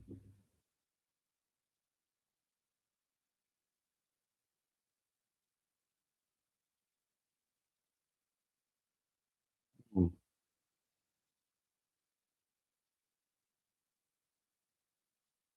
Federal Reserve Program. Oh shit. It would be something federal, see? I knew it. It would be something federal. This is word is hat, right? Flat, and it's spelled the other way. Tauf, right? It's something to do with Federal Reserves. This guy works for the Federal. You know he does. Federal Reserves. This shit is linked to the Federal Reserves, right? Yeah. He's a federal guy. He's a federal guy. He's a federal guy linked to the Federal Reserves. Yeah. Yeah. Cool. Of course you would be. Eh? Who tells you who he is. Yeah, you tell They me who you. always You're telling me who you are. I know who you are now. tell us who they are. That's an actual statue of Lucifer. And well, Lucifer, the light bearer, is actually the Statue of Liberty, if you don't know that yet. And that's a funny painting he has in the house that is white. Interesting pose there, too. Oh, and these are all real photos. Do you think that's unintentional? But of course, all this for entertainment purposes. I'm sure that A Bad Don really means the Heavenly Father when he says God. He's not at all referring to himself, who is Lucifer, who is Gadriel, who is A Bad Don, the angel of the bottomless pit, who is here deceiving us all right now during his little short season. Entertainment only, though, people. I'm a satire account. You should know that by now. Much different than it, but I said, I'm never going to make it to heaven. I just don't think I qualify. I don't think there's a thing I can do, but all of these good things I'm doing, including for religion, religion's back now hotter than ever before. I mean, I have to tell you. There's no peace of mind if All linked back to there. Hold on a second. I want to see another one. We've seen the God. Let me see Lucifer Skywalker. When the sofa's calling. Interesting. Brand old chat room. What is happening? What is happening? 420 if you got that shit. Yeah, flat backwards. Works for Google, does he? Yeah, works for Google. Okay. Interesting. Works for Google. Is this something about, these flat earthers? I don't know. Especially the ones that are not open-minded, that they just seem to promote flat earth and that's it. That's the ones I'm skeptical about. I like the ones that are open-minded, right? I really do. If you want to know what the movie Star Wars was really about, you should stick around. Oh, and if you want to see me prove that Luke Skywalker, aka Mark Hamill, is a fallen angel, you should really stick around. First, let me just point out a few things to you. Luke Skywalker, Lucifer. And do you know what Luke Skywalker did? Well, he led the rebellion. He was the rebel commander. Do you know what Lucifer did? Well, he led the rebellion against God with his fallen angels. Yeah, I see what you did there. Yeah, okay. I'm with you there. Oh, and what was the name of Luke Skywalker's movie again? Oh, yeah, Star Wars. You see what I keep saying about stars, right? That stars frequently symbolize angels, particularly fallen angels, kind of like the ones Lucifer took with him in his rebellion against God. Go back a Angels, second. kind of like the frequently wars. I want to see this. Okay. It's the Death Star again. See that right there? The Death Star, like the lens, right? That shit is like the lens part. I wonder if I got it out for here. I got it out for here. No, hold on a second. That's what we're gonna do. That's what we're gonna do. Could have come in there separately.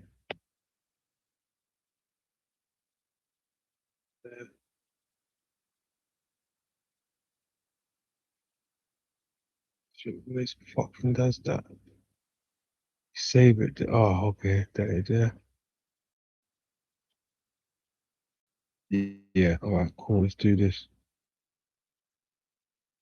Like the structure of the lens.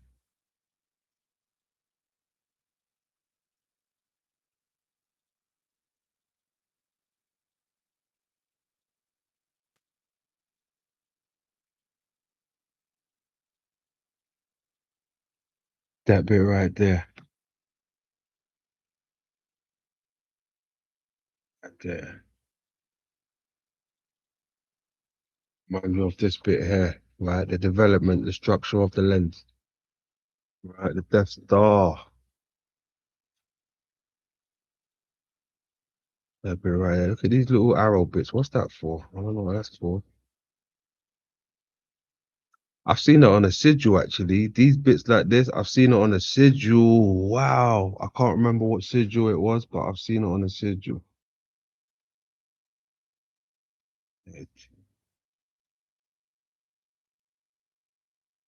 This one right here.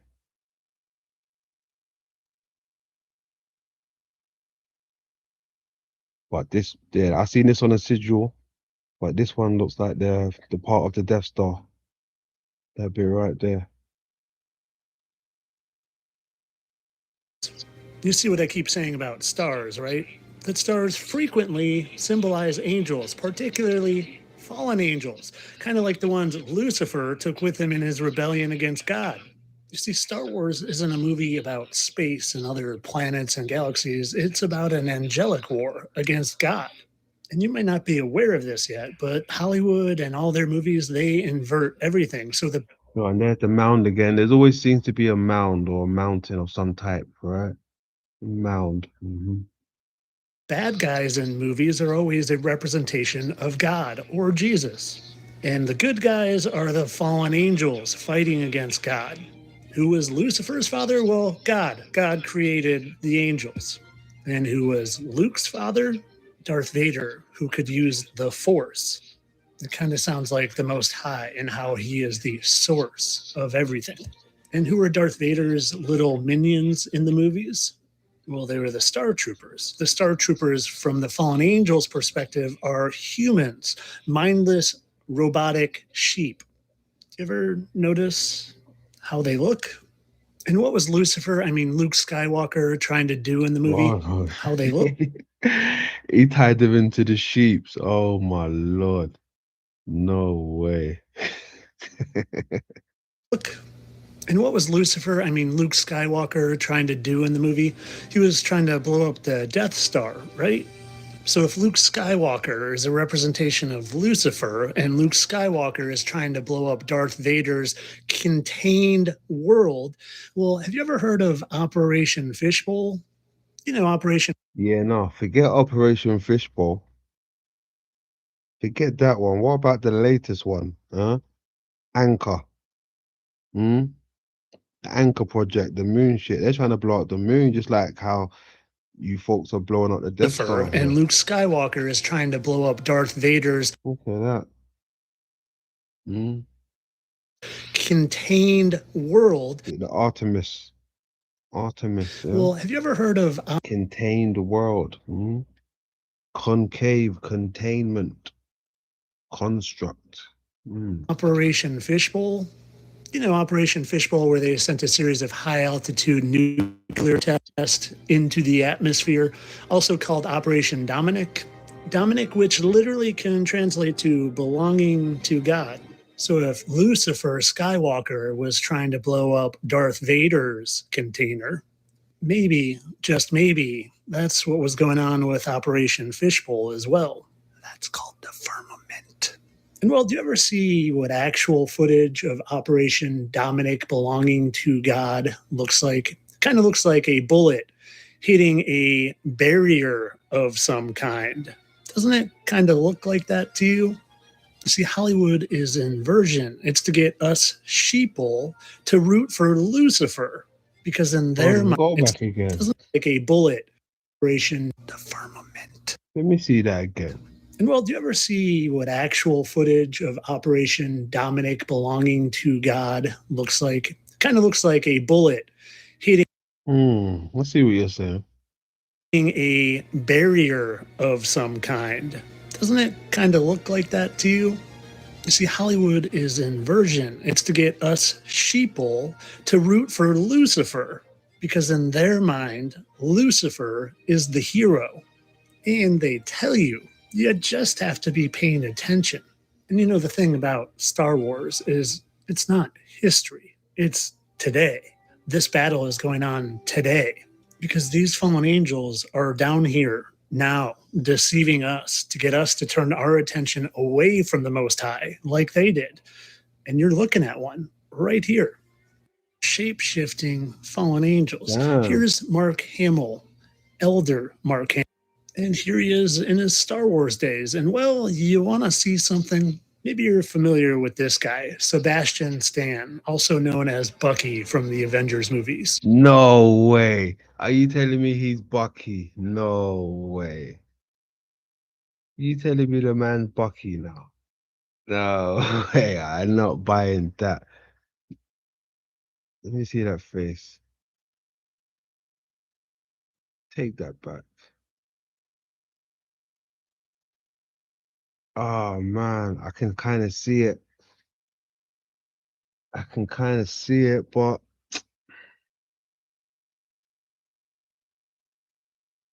that's wild. Here he is in his Star Wars days. And well, you want to see something? Maybe you're familiar with this guy, Sebastian Stan, also known as Bucky from the Avengers movies. Yeah, Well, kind of see you it. want to see something? Sebastian Stan, nice butt chin. Mark Hamill, nice butt chin. And if you don't see this one, well, I just can't help you anymore. I don't even. I kind of see it. Oh man, I kind of see it. Oh Lord.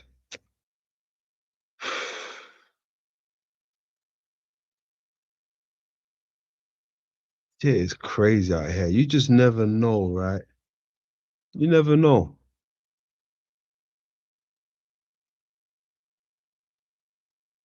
How many people was actually in Hollywood? Like, what is going on? How many people was getting recycled? Recycled. Even need to make it a perfect alignment because that's clear as day. And they're not clones, people. They're shape-shifting fallen angels, and I'm proving it every day. Notice this here. Interesting that Bucky would have a scar right there, a little dark patch, like where that noticeable blemish would be removed. And notice this scar right in the corner of his eye. That seems to match up pretty well with that one right there. And then when you go down their face just a little bit, there's a blemish right there that sure seems to look like it's in the exact same spot of that hole where a blemish could have been, but now is removed. Someone still stuck on a spinning ball believing that you evolved from chimps? Well, this probably isn't going to go very well for you. But if you know you're under a firmament and that dragons were in the Bible and real, and giants were in the Bible and real, and well, shape-shifting fallen angels who can appear as men and interact with human are real and biblical, well then you should accept this because it's truth, and I'm proving it day in and day out. But of course, all this is for entertainment purposes. I don't care about liberating humanity from fallen angel enslavement that we've been under for centuries.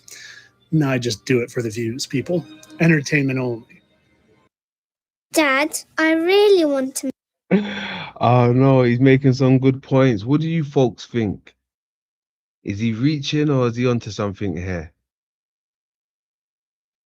Is he onto something?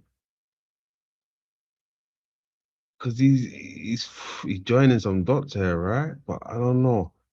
It's just something about him. Something about him. Who else has he got? Let's have a look. Who else you got? Oh, Murray. No way. No way. I gotta see this.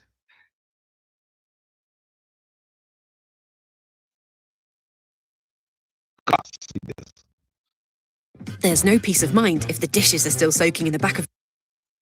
Somebody do the dishes. Shut her up, please. Someone do the dishes quick. Shut her up.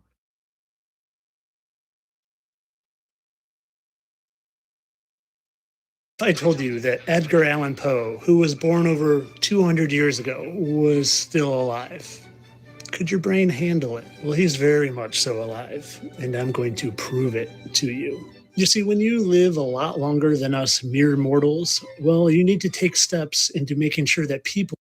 Hold on. What are your thoughts on this, though? Because I think some of them he could be reaching, but when he goes up close and does, you know, the like for like, the scarrings on the face, that's the part that's like, oh, I see where you're coming from. Scar there, remove scar here. I don't know. Maybe. Maybe.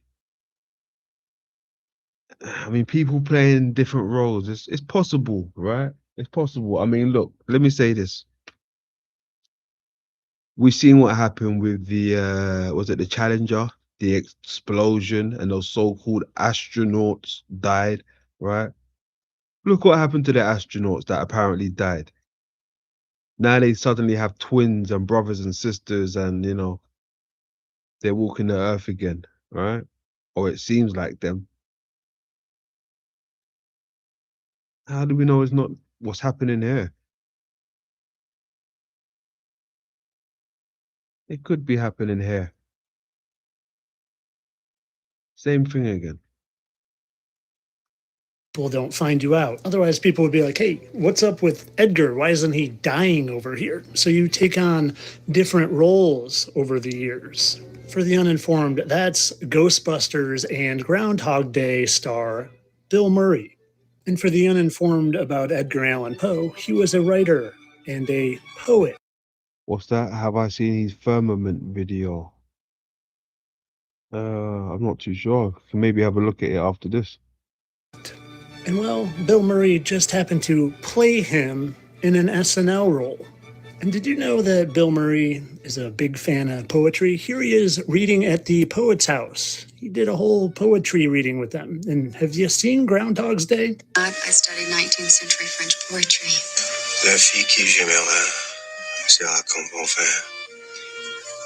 Que c'est bon faire un peu. Right, it's gonna get me bloody flagged. The same day over and over and over Yeah, again. Well, if I was around for thousands of years, I would probably feel that way too.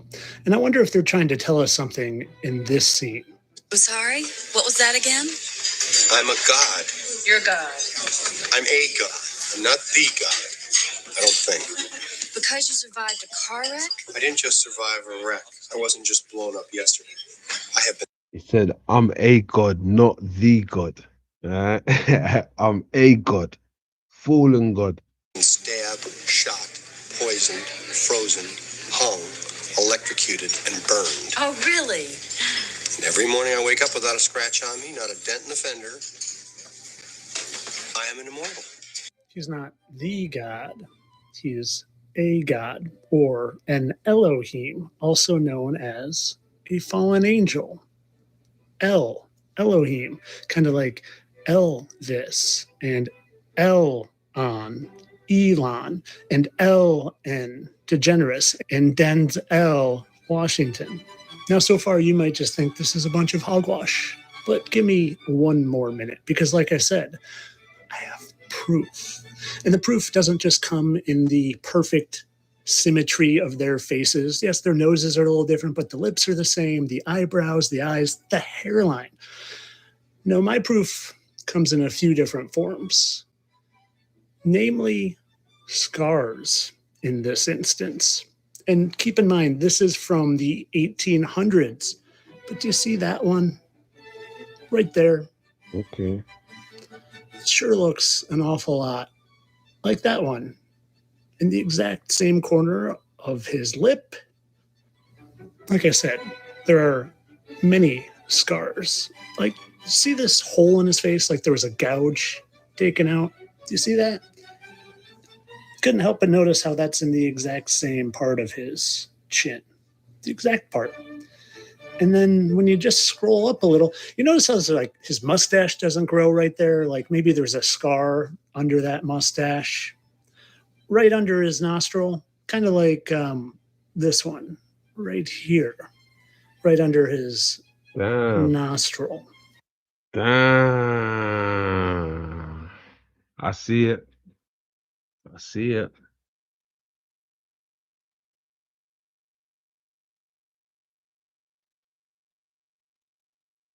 Kimberly said, some I believe, some I believe, some I reaches. I believe their spirit creates the way the avatar becomes. Okay.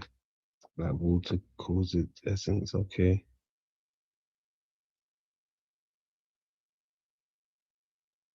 Mm.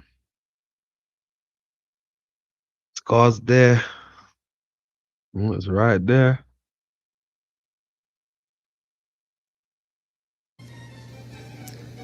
But hold on. There's more.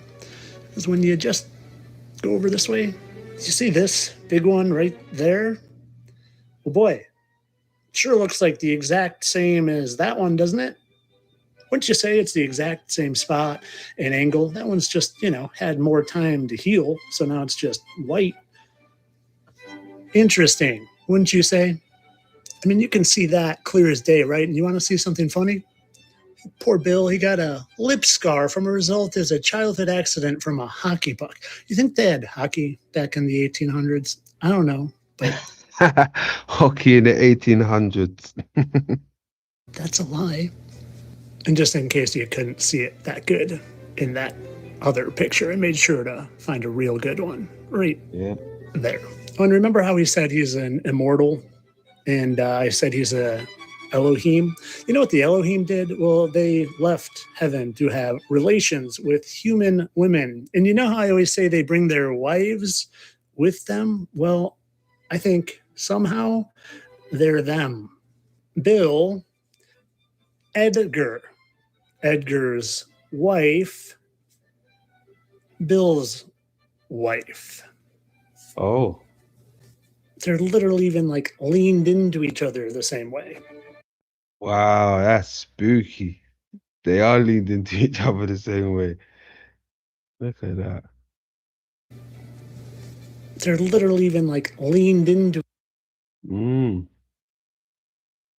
Reenactments, right? Look at that.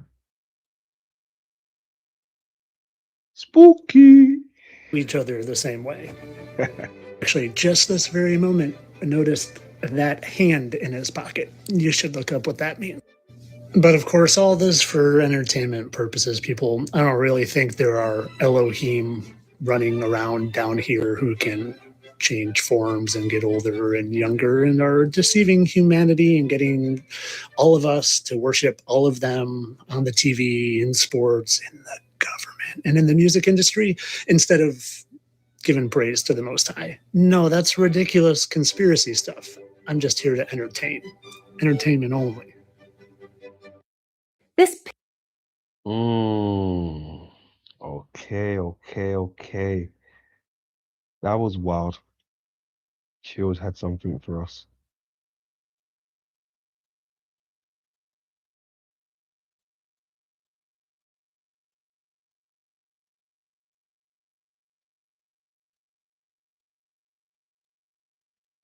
Is this unassuming picture taken off the shores of Antarctica perhaps the most important photograph ever taken in human history? Stick around, I'll explain more. This man's name is George Rayner, and he's a biologist. And he unknowingly possibly took the most important picture in human history while he was down in Antarctica exploring whales.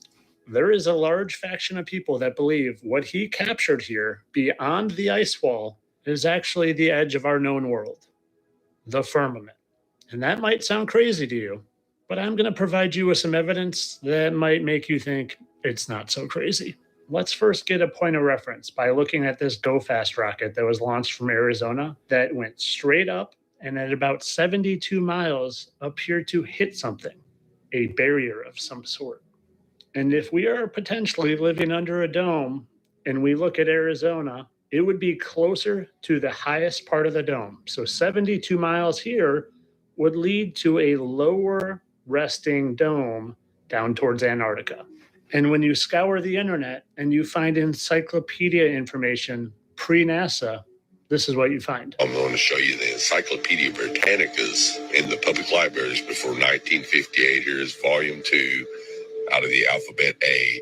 And we're going to flip to the Antarctica from 1958, before the Antarctic Treaty says the flights proved inland areas to be featureless in character with a dome 13,000 feet high at about latitude 80 degrees south, longitude 90 degrees east.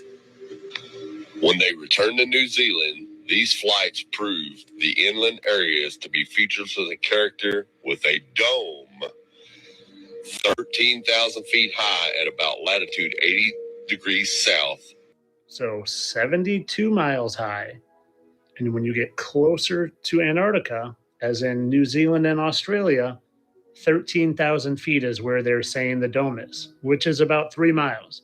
So going from 72 miles down to about 3 miles. At some point, it seems like that is going to connect to the known grounds. And when you colorize this photo and look at it closer and compare what that looks like to the ripples of water, they look almost identical. And when you look at other photos from this man's camera, you see it's not just other photos from this man's camera. You see it's not just a phenomenon caused from the camera. You see, and when you look at other... The wheel again, Rotary Club. Right, the wheel, they got the Rotary Club. Look at that. Another symbol.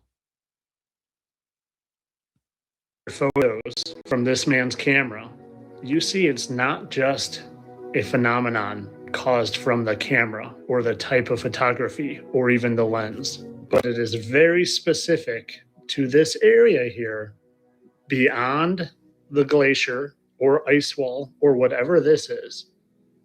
It's specific to the background. So like I said in the beginning, is this photograph potentially the most important photograph that has ever been taken in modern history? And do the shape of rainbows actually reflect the fact that we are in fact living under a dome, God's special dome that he created to protect us from Lord knows what else is out there? Because I think we're living in a little ant hole in a much, much bigger...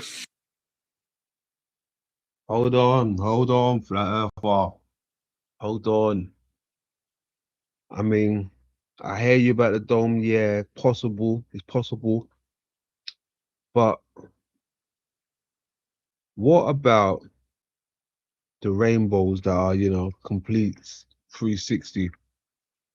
If you're saying these type of domes, sorry, excuse me, these type of rainbows prove we live in a dome, right?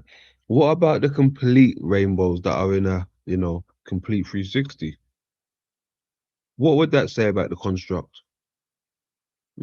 For any flat earthers out there, this isn't just for, the fittest flat earther. This is for any other flat earther.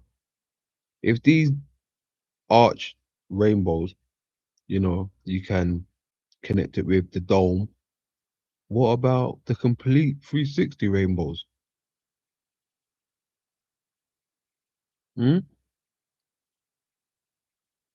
What about the complete 360 rainbow? Where does that prove we live in?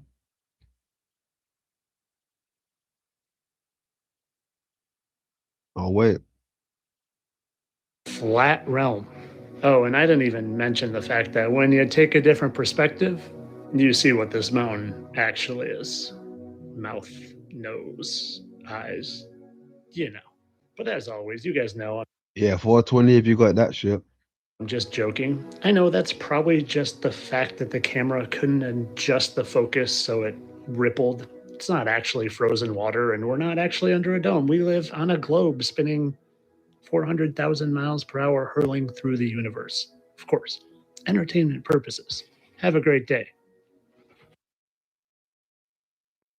He said, have a great day.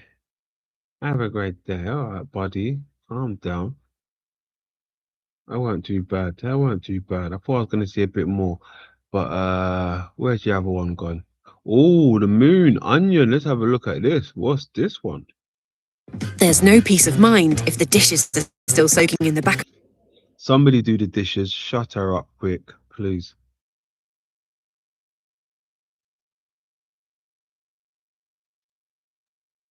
Right. I need to roll another one. Mission afoot. With this new moon mission afoot, let me ask you a question. How many layers of the onion are you willing to peel back? Ooh, You just look what I done. Oh, look at that. I like that. I like that. He threw the onion in the bloody moon. Look at that. He's showing you the layers. What are you showing us here, buddy? I like that. How many layers of the onion? Look at that. How did you manage to do that? I like that. And are you willing to peel back? Are you just a surface level kind of person? You don't even want to smell that onion, so you buy the mainstream narrative and you just fully accept we went, of course. Why would they lie? Or maybe you cut into that first layer, but you don't like the feeling of. Look at that. That is beautiful. Look at that. I like that. Tears. So you stop that first layer and you believe their implanted narrative in case you go digging that, yeah, of course they faked it, but it was to win the space race. They had to do it. They had to beat the Russians. Or maybe, just maybe, you're like me, and it doesn't matter how painful it is to get to that center. You're going to seek truth. And you know they didn't fake it to win some imaginary space race, but they faked it to provide you with this picture, to propagate where we live. Because if they could provide you a fake picture of a blue marble out in darkness of space, well, they can keep your mind in the bubble of thinking you're an evolved chimp spinning on a ball in endless nonsense. And well, I'm going to prove it to you that they layer their lies so you don't get to the truth. And I'm going to prove it in one of the most unlikely of ways. With this guy right here. His name is Chris Cornell, and he was the star of Soundgarden. And well, the mainstream narrative is that he did that to himself. But in case you go digging, they provided a layer for you to get stuck at. And like I said, they create the conspiracy for you Okay, so let's have a look at this then. to believe. So if you go digging, instead of thinking that they did this to themselves, well, you think that they were trying to expose. Hey, Tommy Rogers in the building. How you doing? Good to see you. Good to see you. Who else jumped in there? Alexandra in the building. Salutes. Much love. Hey, Rule by Saturn in the building. Big up. Much love to you, man. Was some sort of child trafficking, and they were taken out. And do you know why they do that? Got Rocky in the building. What's happening, Rocky? How you doing? Mr. OG Flat Earther himself. Mr. OG Flat Earther himself. He likes to learn new things.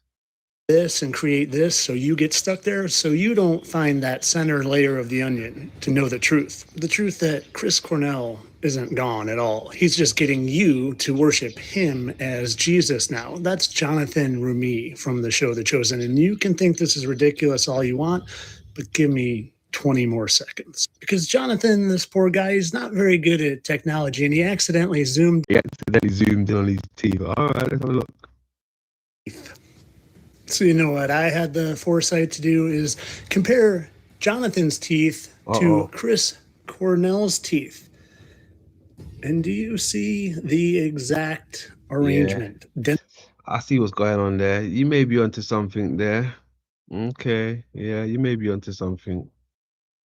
Dental records literally prove identity.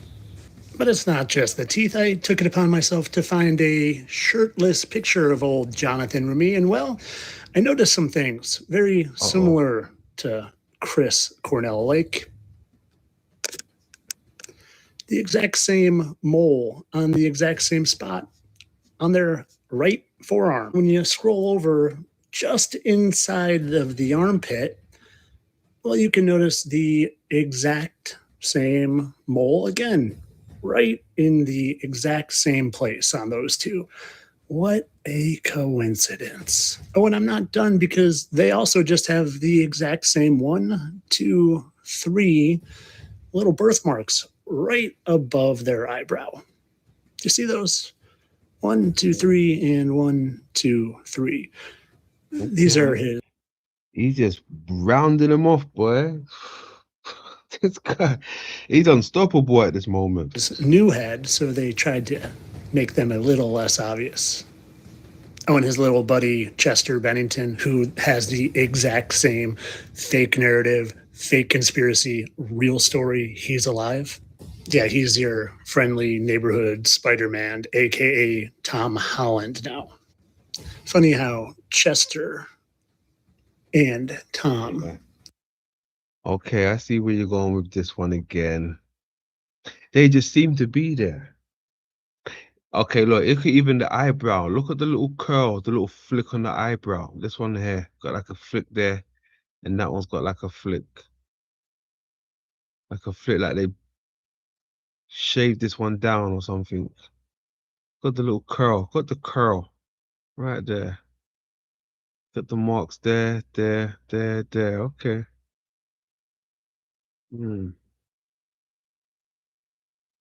Have the exact same 2 blemishes in the exact same spot.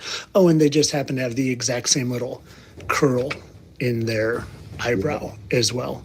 Yeah. Right there. Yeah. And right there. Oh, and on their faces too. And then you'll see there's 1, 2, 1, 2, kind of like those 1, 2, 1, 2. Wow, what a coincidence. Could you imagine the coincidence that would have to be taking place?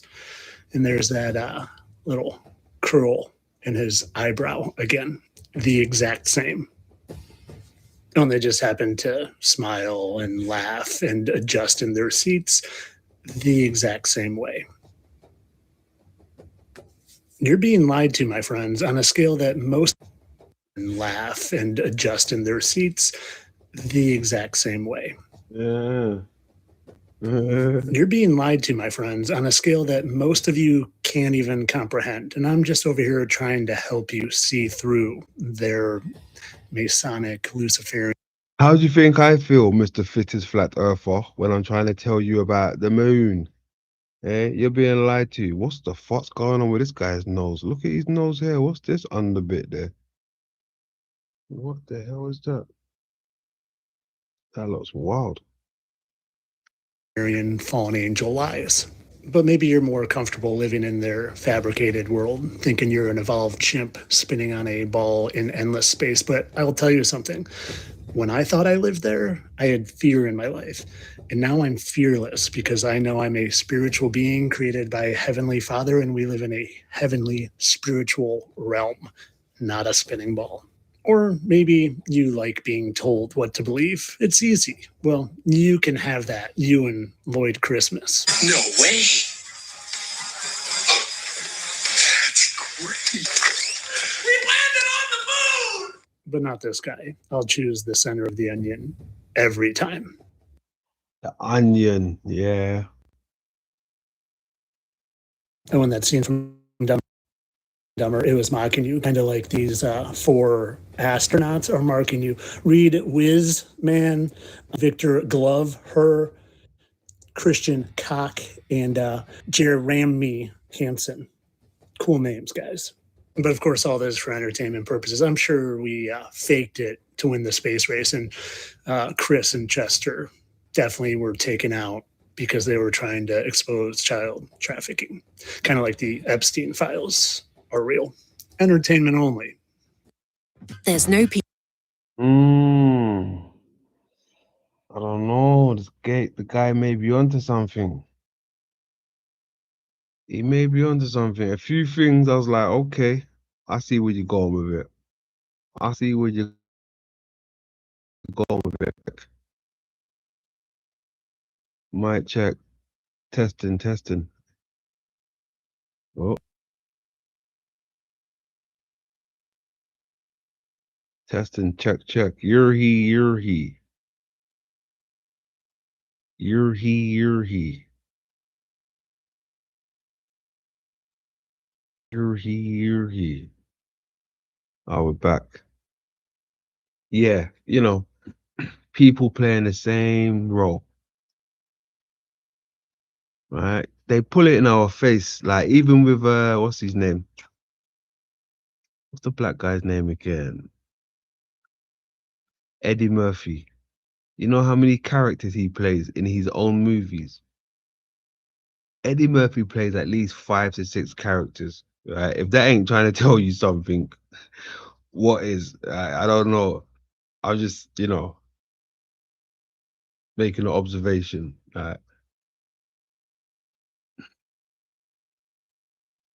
Crazy.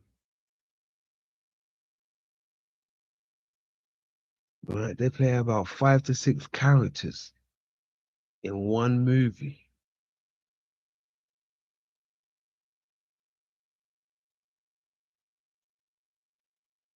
Someone said Jim Carrey as well. Yeah, Jim Carrey. Yeah, I can see that. But Eddie, yeah. I think he's done it a few times actually. Even in what Coming to America? Coming to America as well. Didn't he do it in that? He done what? Norbit, Coming to America, the Nutty Professor, right? These people are playing more than one role in their movies. Maybe they're trying to tell us something. I don't know. But I'm pretty sure there's an old picture of Eddie Murphy, right? In the 1800s or something. Pretty sure if he's playing all these, let's have a look, see, 1 second. If he's playing all these roles, he must be trying to tell me something.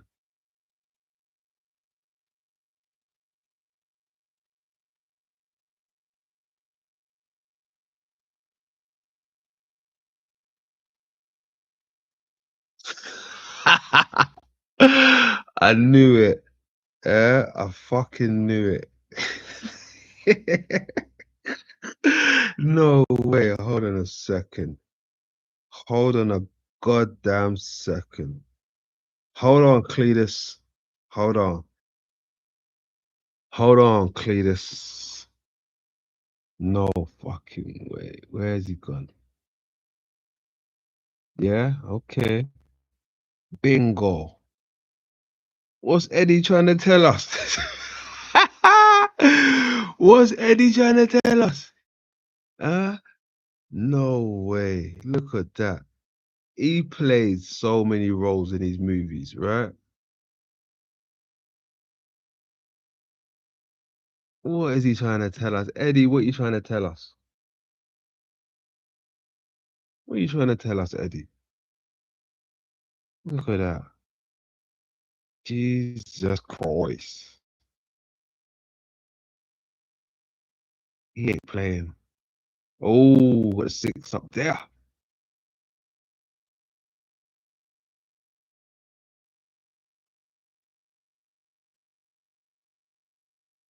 Yeah, that's crazy. He's trying to tell us something. I don't know. Maybe the fittest flat earther can tell us. Hey? You still there, Mr. Fittest Flat Earther?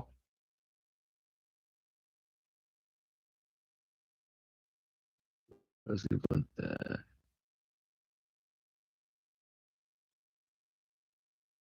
Is that gone? Where's it gone? Oh, it's down there. Ah, that's crazy. You don't know who to trust anymore.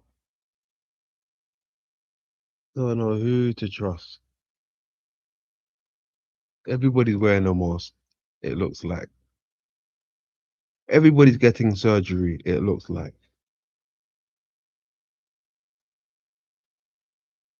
Don't know. It's crazy.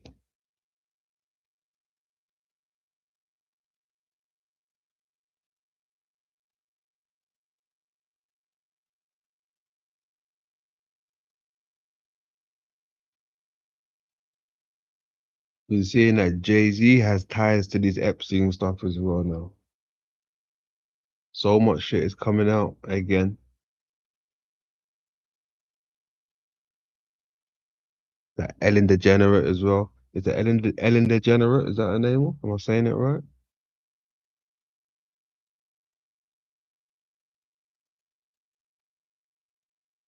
You gotta be careful.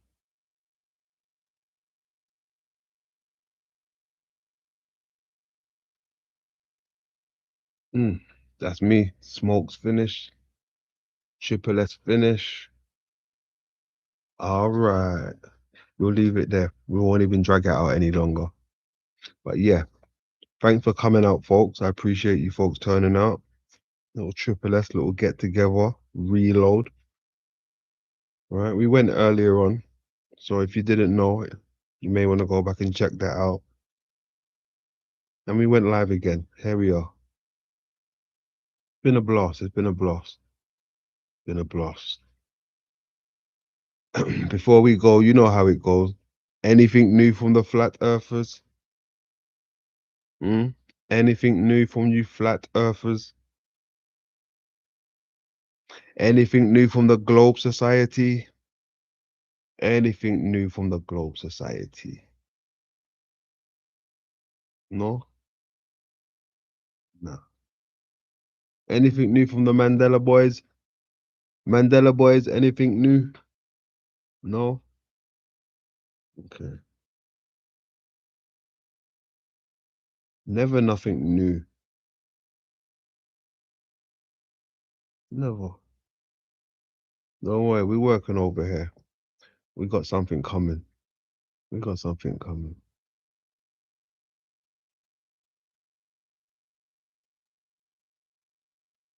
What's that? I put 2 good links in up. Yeah, it's way back. What link is it? Quickly throw it in real quick. We'll have another look.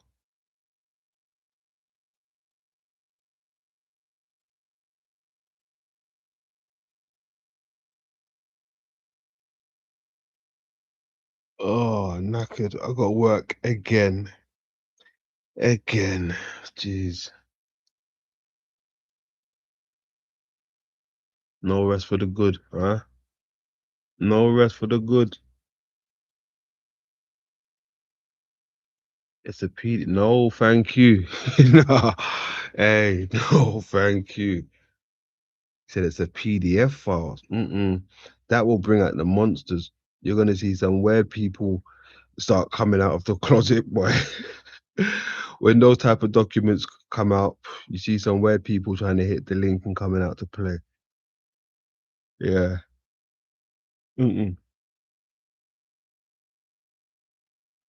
Hell no. Oh man.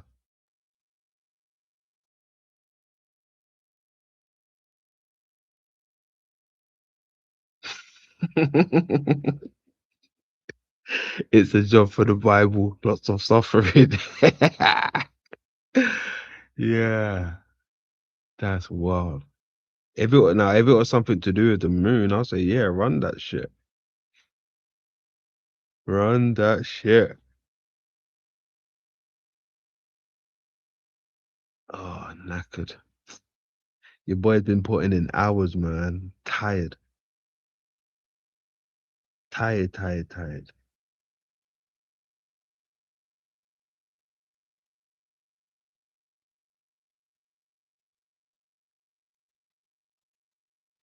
Mm. I will leave it there. You already know the motto. Look after yourself. Love over war. Lay low, London, grand old chat room. You already know.